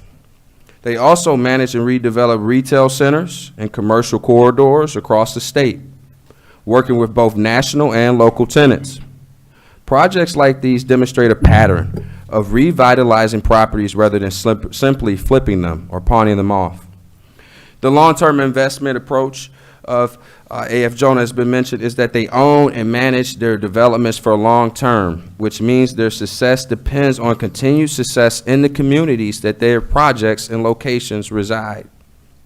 The model encourages developers to maintain the property, attract tenants, and improve surrounding areas, and also hear from the community.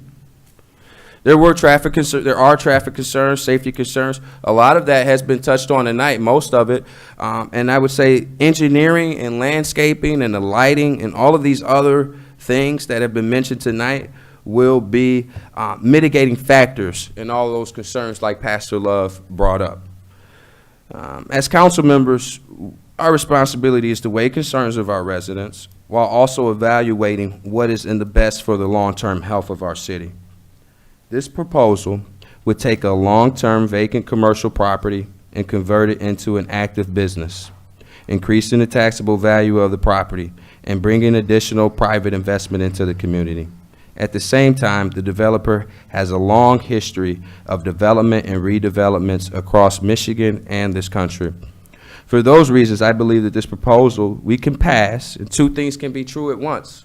We can hear the 50% of people in opposition, and we can hear the 50% of people, like the letters that were read by neighboring businesses, that say, bring it on. We would accept it and welcome it. This is similar, I want to remind everyone, prior to me being on council 6 years ago, this is similar to what the cohort before me did with the liquor licenses. There was a lot of times where during that whole process, there was opposition, advocacy, as we call it in my legal profession. Look at how that's looking now. We have a water tower district. So we're calling on you to trust your council here and realize that we are trying to do what's best for the city. In doing all of this due diligence, the research, speaking with the owners, there's three last points I really would want to highlight. Let's think about this from the business owner's perspective. And I know in today's society, we only think about other things, but let's just think about it from actually the business person's perspective. This is someone who was looking for help from our city. When we needed prescriptions, Rite Aid was there. When we needed toothpaste, when we needed groceries, when we needed medical devices to run tests, get first aid kits for our children, this business was there. And now the economy's changed, and they are the ones that have fell on tough times, and they're asking for us to do something to help them. With all the help that they have given to our city, I say, why not? The last thing I want to let you know, my second to last point here, is that these are good people. I think that's important in business. I know it's important in business and in politics sitting up here. Being a good person matters. I've gone back, and that's why I brought up the 1978 founding of their company and the founder being here. I've gone back. I've talked to business relationships that they've had over the past 30, 40 years. Without reproach, everything says that they are community-oriented, family-friendly, all the values that we have here in Elevate Oak Park. And so I say that to mean that he could have done 1,000,001 other things with us, with this property, and not given us an opportunity to have any say in it. He didn't do that. He waited. He waited while that building sat vacant, and then he now has something that could be promising. Now, as I said earlier, two things can't be true at once. I am asking for us to hear the Ken Shermans in the crowd. I am asking us to hear the Leslie Richies in the crowd. And I think the way we do that is, if this one gets passed tonight, great. That'll be a 6th car wash by my count in our city. That's awesome. I think with a 5-mile radius, though, and with all of the uproar we have heard, opposition, advocacy on the other side, I think it is appropriate and the adult thing to do, and I've instructed the city manager and his administration to look into this with our legal team over the next 6 months or 180 days.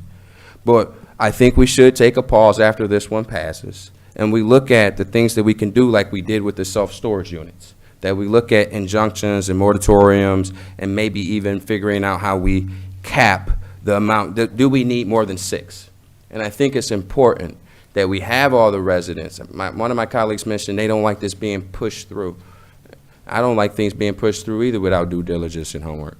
So that's why I think over the next 6 months, before we get back to another point where there's a 7th or 8th or a 9th car wash, we do need to have a study done. And I would ask for us to look at the self-storage unit model, look at what our legal team did back then, to hear everyone who has said that they are for it or against it. I think this is the meeting in the middle. I think this is the voice of reason that I bring to the room. And I hope that everyone can appreciate that we are just up here trying to give our best effort every night. Thank you. Amen. What he said. Madam No, Mayor. just kidding. Madam Mayor? Is there further comment? Madam Mayor, can I just respond to? Yes, please. Please, City Manager, City Manager. comment. Yeah, I just, thank you, Councilmember Whitehead. So, council members, in response to that, city staff and I will begin the process of determining what a moratorium on car washes as a permitted use would look like, and we'll return to council with our findings at a future meeting. Thank you for suggesting a compromise. Any further comments from council? Yes. I too have taken a few notes, and I just wanted to read them. I'll be a lot briefer than my colleague here. But I wanted to. Time, so I had to. Right. First of all, I just want to extend my sincere gratitude and appreciation to everyone that reached out to myself and my colleagues regarding the rezoning issue. It's always refreshing and rewarding to see citizens of our city become involved in the civic process. I have read and listened to many of the concerns and comments regarding the use of this space, and I've done my due diligence as well, because as your elected official, I've spoken with the property owner, I've spoken with the developer, I've reviewed the traffic and safety reports, and I've also reviewed responses and inputs from our residents who live directly behind the proposed space. And there have been some great suggestions, emailed and text to me regarding what we can do with this space. But the real reality of the situation is that they're just not viable options. Potential businesses cannot afford the massive cost of retrofitting this property to fit their needs.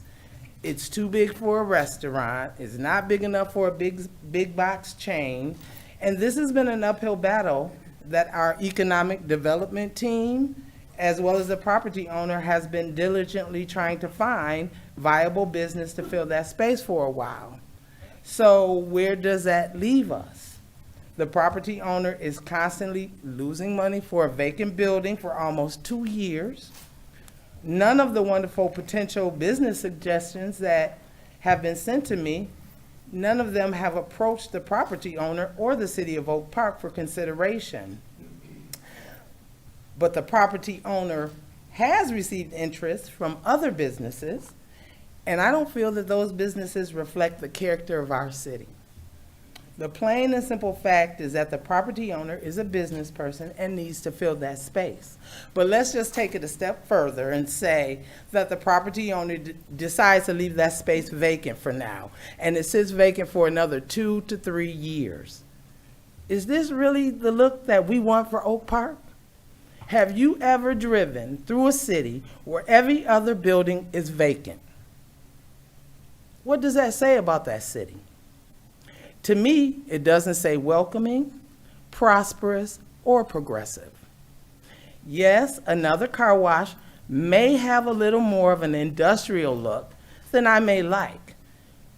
But here in Oak Park, it's no way reflective of Oak Park, because in our city, we've created so many newly designed green spaces, our pocket parks on 9 Mile, brand new event hub with community meeting spaces, an outdoor concert venue, and the revitalization of our 11 Mile Water District. So again, the look of a car wash on Greenfield and 10 Mile, to me, is not reflective of Oak Park, and quite honestly, it does not keep me up at night.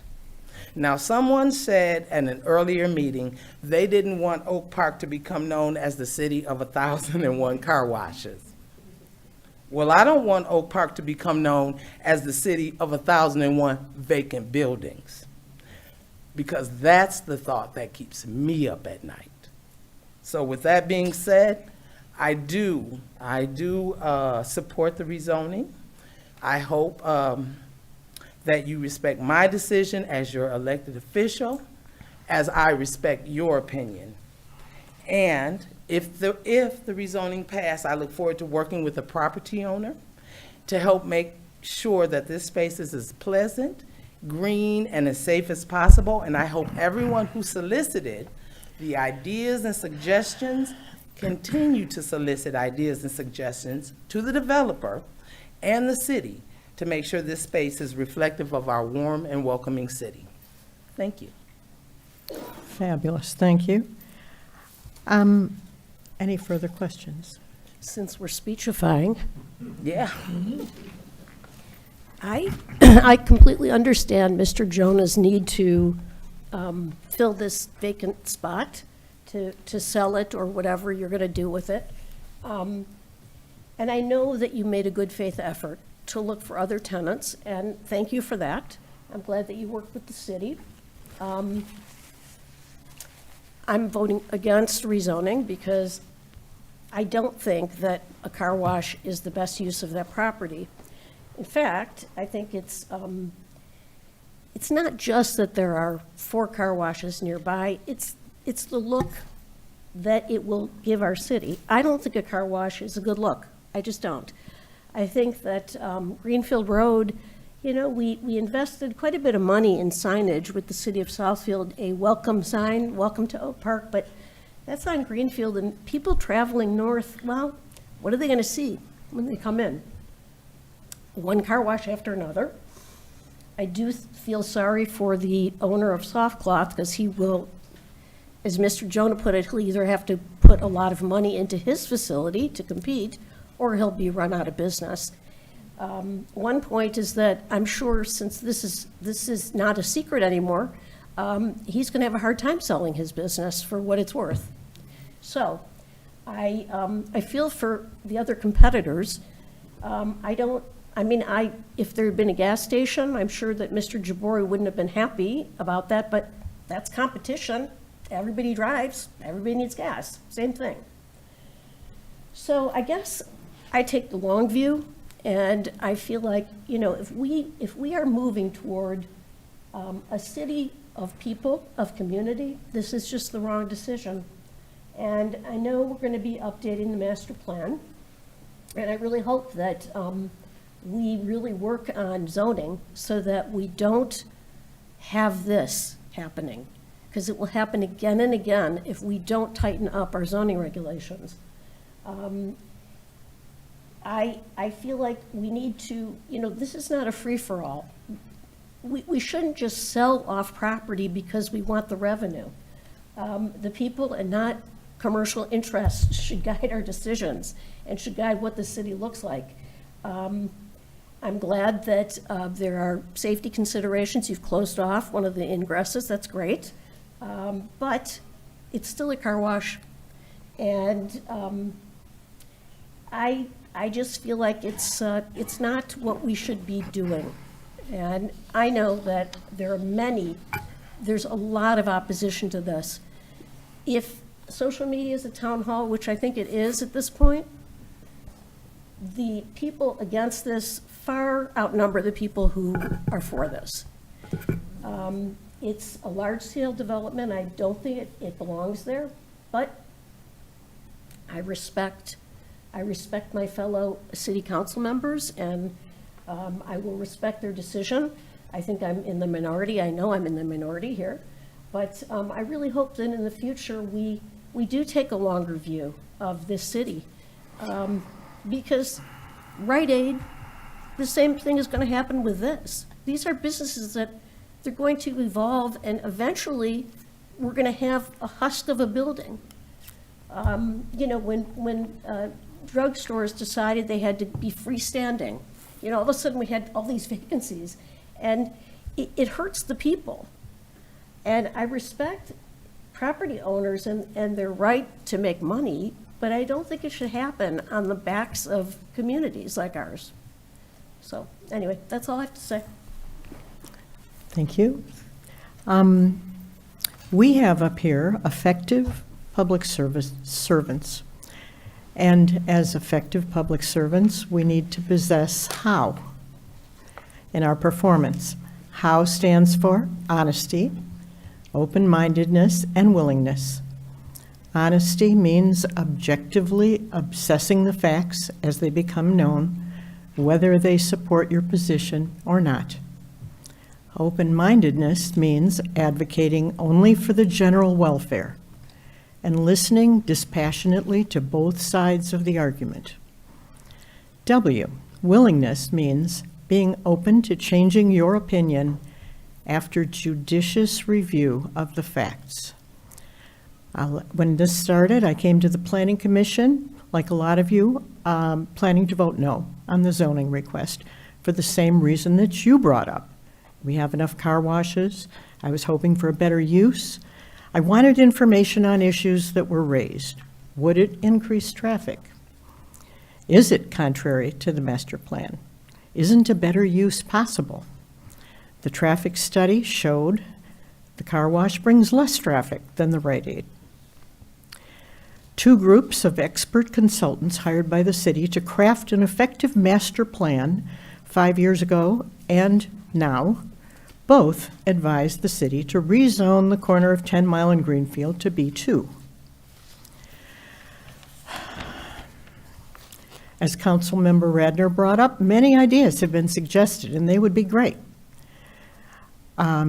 Unfortunately, the suggested alternative retail or service establishments like Trader Joe's have shown no interest in coming to this location. Brick and mortar stores that we enjoyed in the past are going the way of horse and buggies. There are 165 vacant Rite Aids in the area. All the Joann fabrics are gone to bankruptcy. Owners of the desired businesses put forth by helpful residents like a fabric store and a park and a play area have to be willing to come to Mr. Jonah and say, I'd like to be on this corner. The truth is, no other retailer service operations are interested. Instead, we look at the possibility of another dollar store or similar low-end retail use. The owners have shown themselves willing to bend over backwards to be part of our community and to adjust their plans to your needs and wants, more than any other businesses that I remember coming to Oak Park. After evaluating this information, I felt changing my vote was in the best interest of all of us who live in the city of Oak Park, so I will vote yes. If we're ready to vote, I will call for a roll call. Councilmember Crawford. Yes. Mayor Pro Tem Edgar. No. Mayor McClellan. Yes. Councilmember Radner. Yes. Councilmember Whitehead. Yes. Motion carries 4-1. Thank you for your work, your interest, your participation. Thank you all, whether you agreed with me or not. City manager, you'll be back in like 180 days with an assessment and a study, right? Councilmember, it is my hope that we can be back as quickly as possible. Thank you. Yes, please, come on up. Madam Mayor, with the council, two things happened today. I don't think I've ever been spoken about in the way you spoke about us, ever, at a council meeting or a planning commission. And at the beginning of the night, there was a young man whose name was Jonah. And when I saw him up there and everybody stood up, I said, man, I got nothing to worry about tonight. So thank you. All right. Thank you. Thank you. Good common name there. Yeah. So, we are on 10 bids. Request to award the bid for the municipal complex multiple buildings demolition project, M796, to Mearswell Construction, LLC of Pontiac, Michigan, for the total cost of $398,000. Is there a motion to approve this award? So moved. Second. Thank you. Any discussion? Madam Mayor? Yes, please. I would like to call attention to Deputy Director of Municipal Services, Dan Fairless, who is here at the podium with me. And Dan, one question that I would like to throw out, if you could just give us a brief overview. Sure. I'm absolutely thrilled that this bid has come in much, much lower than what we budgeted. What was the budgeted amount? Well, And did we check were, references and yeah, so we forth? were thinking around $1.5 million. Wow. So, can I interrupt you? So I think, council members, if this bid is accepted tonight, that's a savings of about $1 million that we can now use to go back into our community center on behalf of our residents. Never imagined this bid would come in at this number.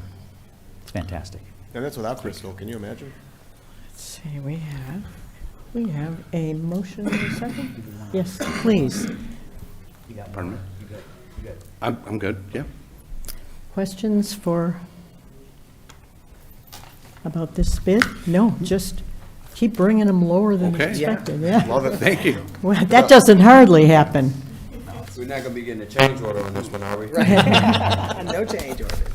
We don't allow change orders, I tell Dave DeCoster, so. Roll call? Mayor Pro Tem Edgar. Yes. Mayor McClellan. Yes. Councilmember Radner. Yes. Councilmember Whitehead. Yes. Councilmember Crawford. Yes. Motion carried, thank you. City Manager Eric Tungate. Thank you, Madam Mayor, members of council. 11A1, I have one of my all-time favorite staff members here, our Director of Public Safety. We've been together for 14 years. Please, sir. All right, thank you, sir. You tell it to all the directors. Just kidding. Good evening, Mayor, Mayor Pro Tem, City Council, City Manager Tungate.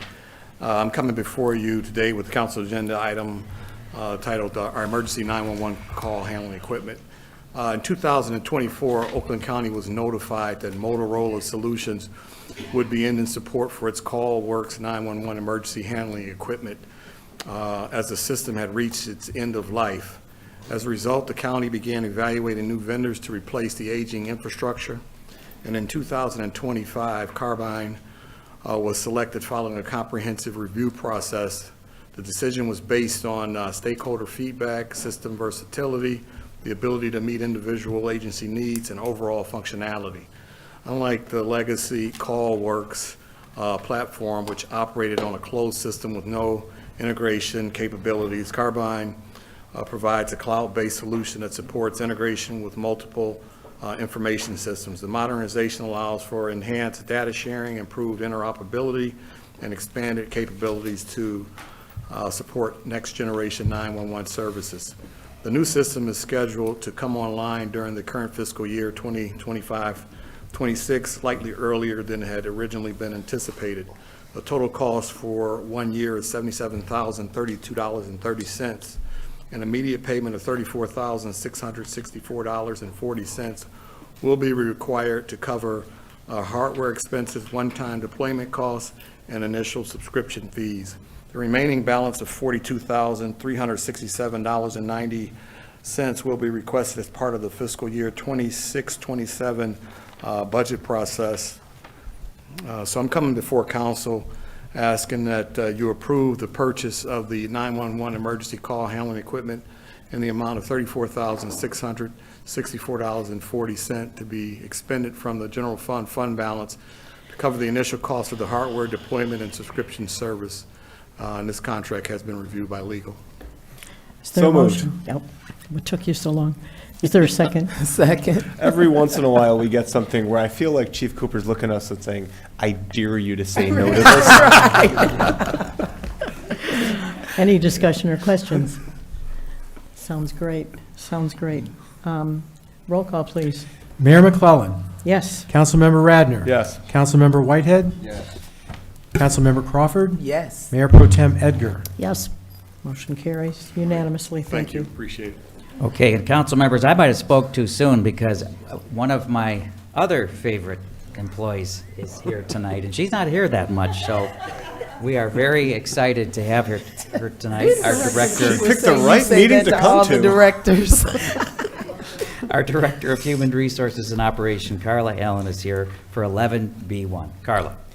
Good evening, Madam Mayor, Mayor Pro Tem, esteemed council, city manager, city attorney, and city clerk. The last time I was before you, it was to ask for an approval for an amendment to our interlocal agreement, which would allow us to switch from Premise Health to Marathon for our wellness center. You so graciously did that, and now I am before you to ask for an approval for a third amendment to that interlocal agreement, which, as you know before, the previous agreement would allow us to expand and to add to our collaboration. And I'm here excited to let you know that Oakland County has decided that they would like to partner with us as well. Wonderful. So, yes, it's wonderful.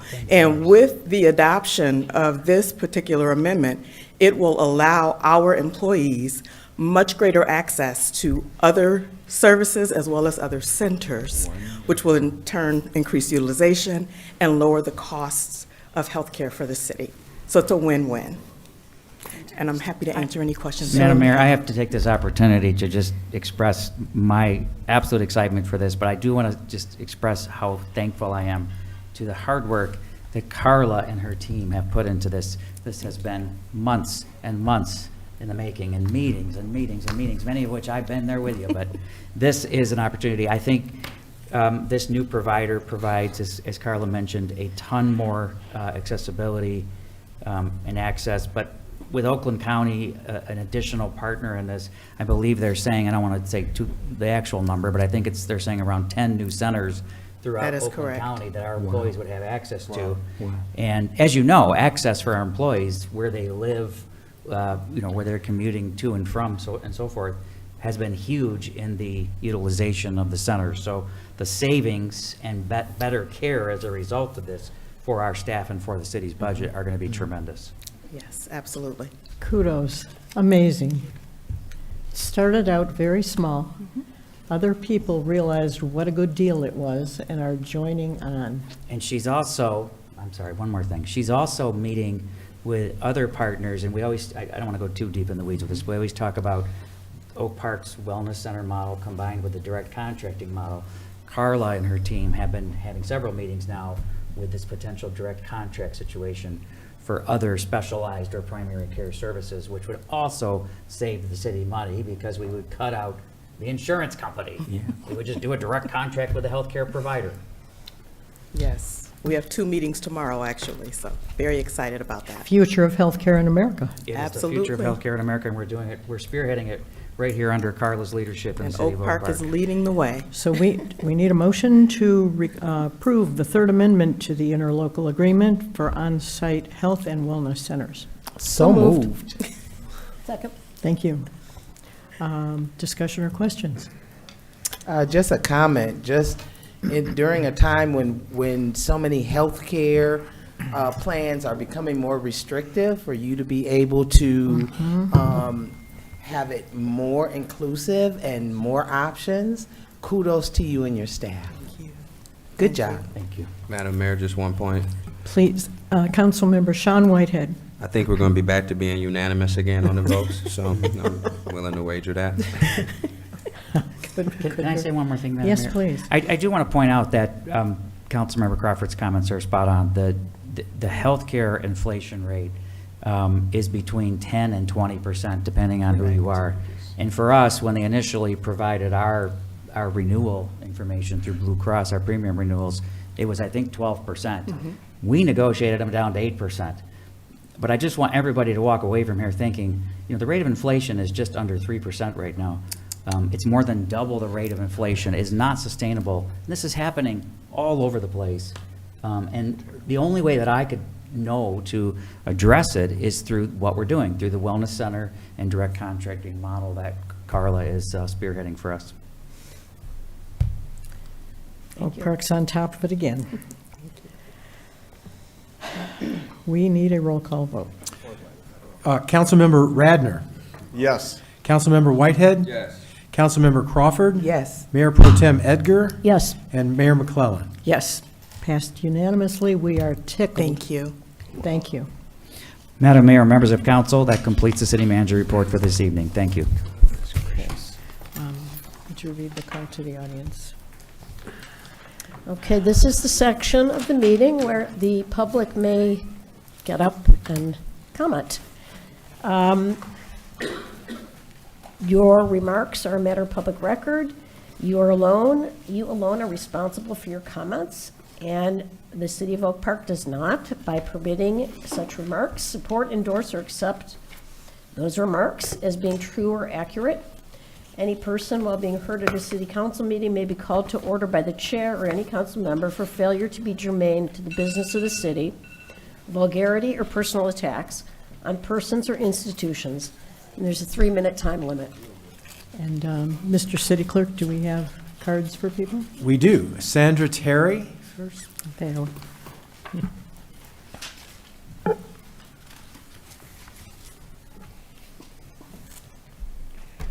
Again, good afternoon. City Clerk, City Attorney, City Manager, the Mayor, and the council members. My name is Sandra Terry. I live at 24310 Ridgedale, just right behind the building here. I just want to beg the City Council not to let Oak Park become a ghetto city. Why am I saying that? Because people are storing their garbage can on front lawns. They got them on the front porch. They got them in the driveway near the front lawn. And something needs to be done about it.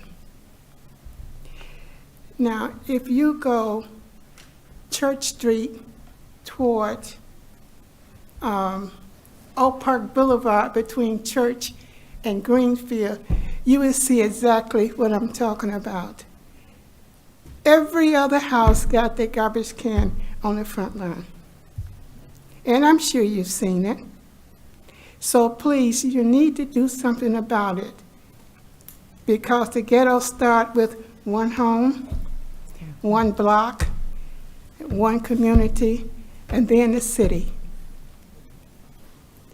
So I'm begging you to do something about it. Thank you. Thank you. We will do, and if you see one, you can call code enforcement, and we'll talk about that after the meeting. Okay, thank you. Next, Yvonne Callaway. Callaway? Sorry.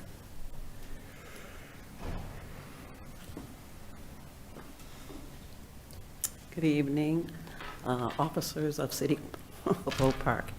My name is Yvonne Callaway. I live at 23550 Harding. And I kind of still want to put the cart before the horse, because I still feel like there might be a problem with the car wash across the street. Has anyone checked, because if it goes under, that means you can't make it you have to rezone that too, also, right? Because if you want to make it a restaurant or a store, you have to clear all that, the holes out and everything. So that would make it harder for us to sell it, because it would cost a lot of money to fix it up, right? So I'm just wondering, have anyone thought about that? $10 million, wonderful. That spot, great, it's gonna be filled, but we're gonna have the same problem. Hopefully not soon, but the same problem across the street.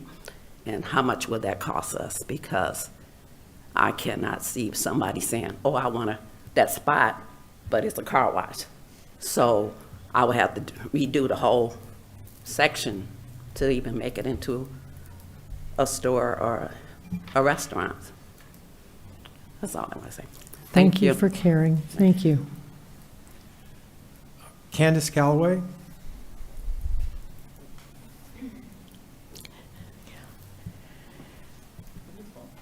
Good evening, everyone. I'm going to be brief and stick to my notes because democracy has been hard at work today, and I know folks are tired. So my name is Candace Calloway, and I'm running for state representative for District 5, and I'm really excited to be here and to meet all of you. I hope and believe that we can build a Michigan where we're not just surviving, and I have and believe that we can hope for much more. And so why I'm running is very simple. I have friends, neighbors, and families who are working twice as hard and still struggling to make ends meet. Many folks, including me, are working multiple jobs and are still struggling to make sure that childcare, groceries, medical coverage, affordable housing are things that are within reach. I think that our support nets need to cover every individual and every family. Our budgets need to be prioritizing pre-K through 12, our community college options, and our trades, and that needs to be fully funded and fully supported, no questions asked. That is the foundation of our future. Finally, we need to be investing in responsible and sustainable communities and the infrastructure that connects them. We know that conditions need to lead to equitable, safe spaces for families to live happy and healthy lives. Michigan is a beautiful place to live, to learn, to thrive. I'm sure you all agree, and I know firsthand. I was born and raised here. I'm hopeful that we can have better in Detroit, in Royal Oak Township, and here in Oak Park. So I hope that you'll join me as we go and get that together. It's late, and I want to talk to all of you, but I know it's 9 o'clock and it's time to go. So please join me. We'll be at Hanson's Hall on Saturday, March 7th at 2 o'clock. Come get pizza, come get drinks, connect with folks, connect with the local business, and talk to me because I want to hear from you. Thank you. Thank you. Thank you. Eric Love?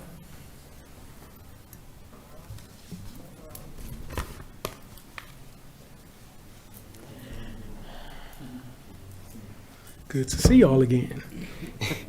Well, this is kind of a bittersweet moment. I'm gonna talk on the bitterness. When I look in this room currently, I see residents. Just to say, I'm gonna tell y'all how my heart is right now. Y'all let the residents down. That was business that just took place.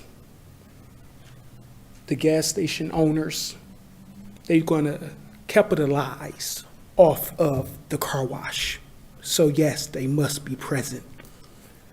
The car wash owner, he said where he reside at in Oakland County. And so I went back there, I Googled, is El Car Wash located in his city where he reside? Could he put money back into his city? And it's not that many car washes even where he resides, which is Bloomsville. So It's just us to say, the people are the ones who electing y'all in office, and y'all overlook what they say and listen to what the business people say. So what we just saw tonight was business owners versus residents. Who matters the most? And they made a decision, our council members. But the sweet thing of it all is that Councilman Whitehead stated, going forward, we should definitely take 6 months to do study and assessment. And I think that was the most wisdom we heard this evening. Thank you.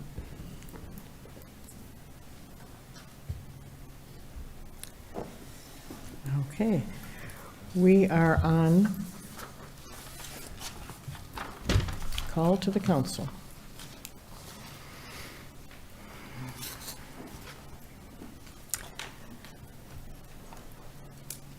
We've been talking at you a lot, so I'm just going to give a shout out to my my friend, long-term friend from McDowell Elementary in Detroit, Michigan, Roger Siegel. Thanks for coming. Mayor Pro Tem. Hi, Roger. Thanks for coming. I want to thank everybody who came out tonight, and I want to thank residents who have been active on social media. There's a lot of thoughtful people in our community, and there's a lot of different viewpoints, which is wonderful. But I thank you for being here, and Mr. Love, that was I appreciate your speech. That was good. So, thank you. Good night. Councilmember Radner. Thank you, Madam Mayor. Wow, what a long night. First of all, it's nice to see so many people engaged, and please stay engaged. It may not be a car wash, but there's always things that we're dealing with up here, and the more the residents are involved and engaged, the more we know what the people want. So please continue to stay engaged. I'll stick around afterwards and speak to anybody who wants to speak with me. Thank you. Councilmember Whitehead. City Manager, I just wanted to double check. Does the Health and Wellness Center cure LCMS, long council meeting syndrome? Boss, I sure hope so. Okay, just making sure. We will definitely ask, right, Carla? Councilman Radner is normally the funny one, but he was a little tense this past week, so I said, I got to bring the jokes. So, we do listen to our residents, all seriousness, and that's why I talked with City Manager earlier before this issue got before us to make sure that we were going to do something that at least heard the others that were in opposition. And I've been doing this 6 years up here. I'm being honest, we've been hearing a lot of people say, that's not fair that you guys don't let us comment to the end. And this is the first time after I'll multiply it out, there's 2 meetings a month. I've done probably 50, 60 council meetings. If probably more. But with that being said, or no, way more than that. So it would be 20, it's getting late, I can't do math now. I've done over 100-some council meetings, 120-some council meetings over these past 6 years, okay? This is the first time we ever listened to the residents and changed our agenda. We changed our agenda tonight so that way we can hear you before the vote. That did take a lot of work in the background to make sure that that occurred. So we do hear our residents, and I want you to know that. It may not feel like it when there's 100 comments and there's 100 social media posts nowadays. It may not feel like you're being heard, but we do hear you. That's part of the reason why we made it so important to change 9A on the agenda, to make sure that the comments came tonight before the vote. Thank you. Have a good night. Thank you. Councilmember Crawford. Just wanted to say again, thank everyone who came out, express your opinion, whether you were for, whether you were against the proposed car wash. We do appreciate everyone. We value your comments, and we listen to each of your concerns. Just want to let everyone know that there's a lot going on in the world right now. There's a lot of unhappiness happening right now. So as a city, just remember, be kind to one another and value your neighbor, value your family, and everyone stay safe. Have a good evening. There being no further business to come before this council, this meeting is adjourned.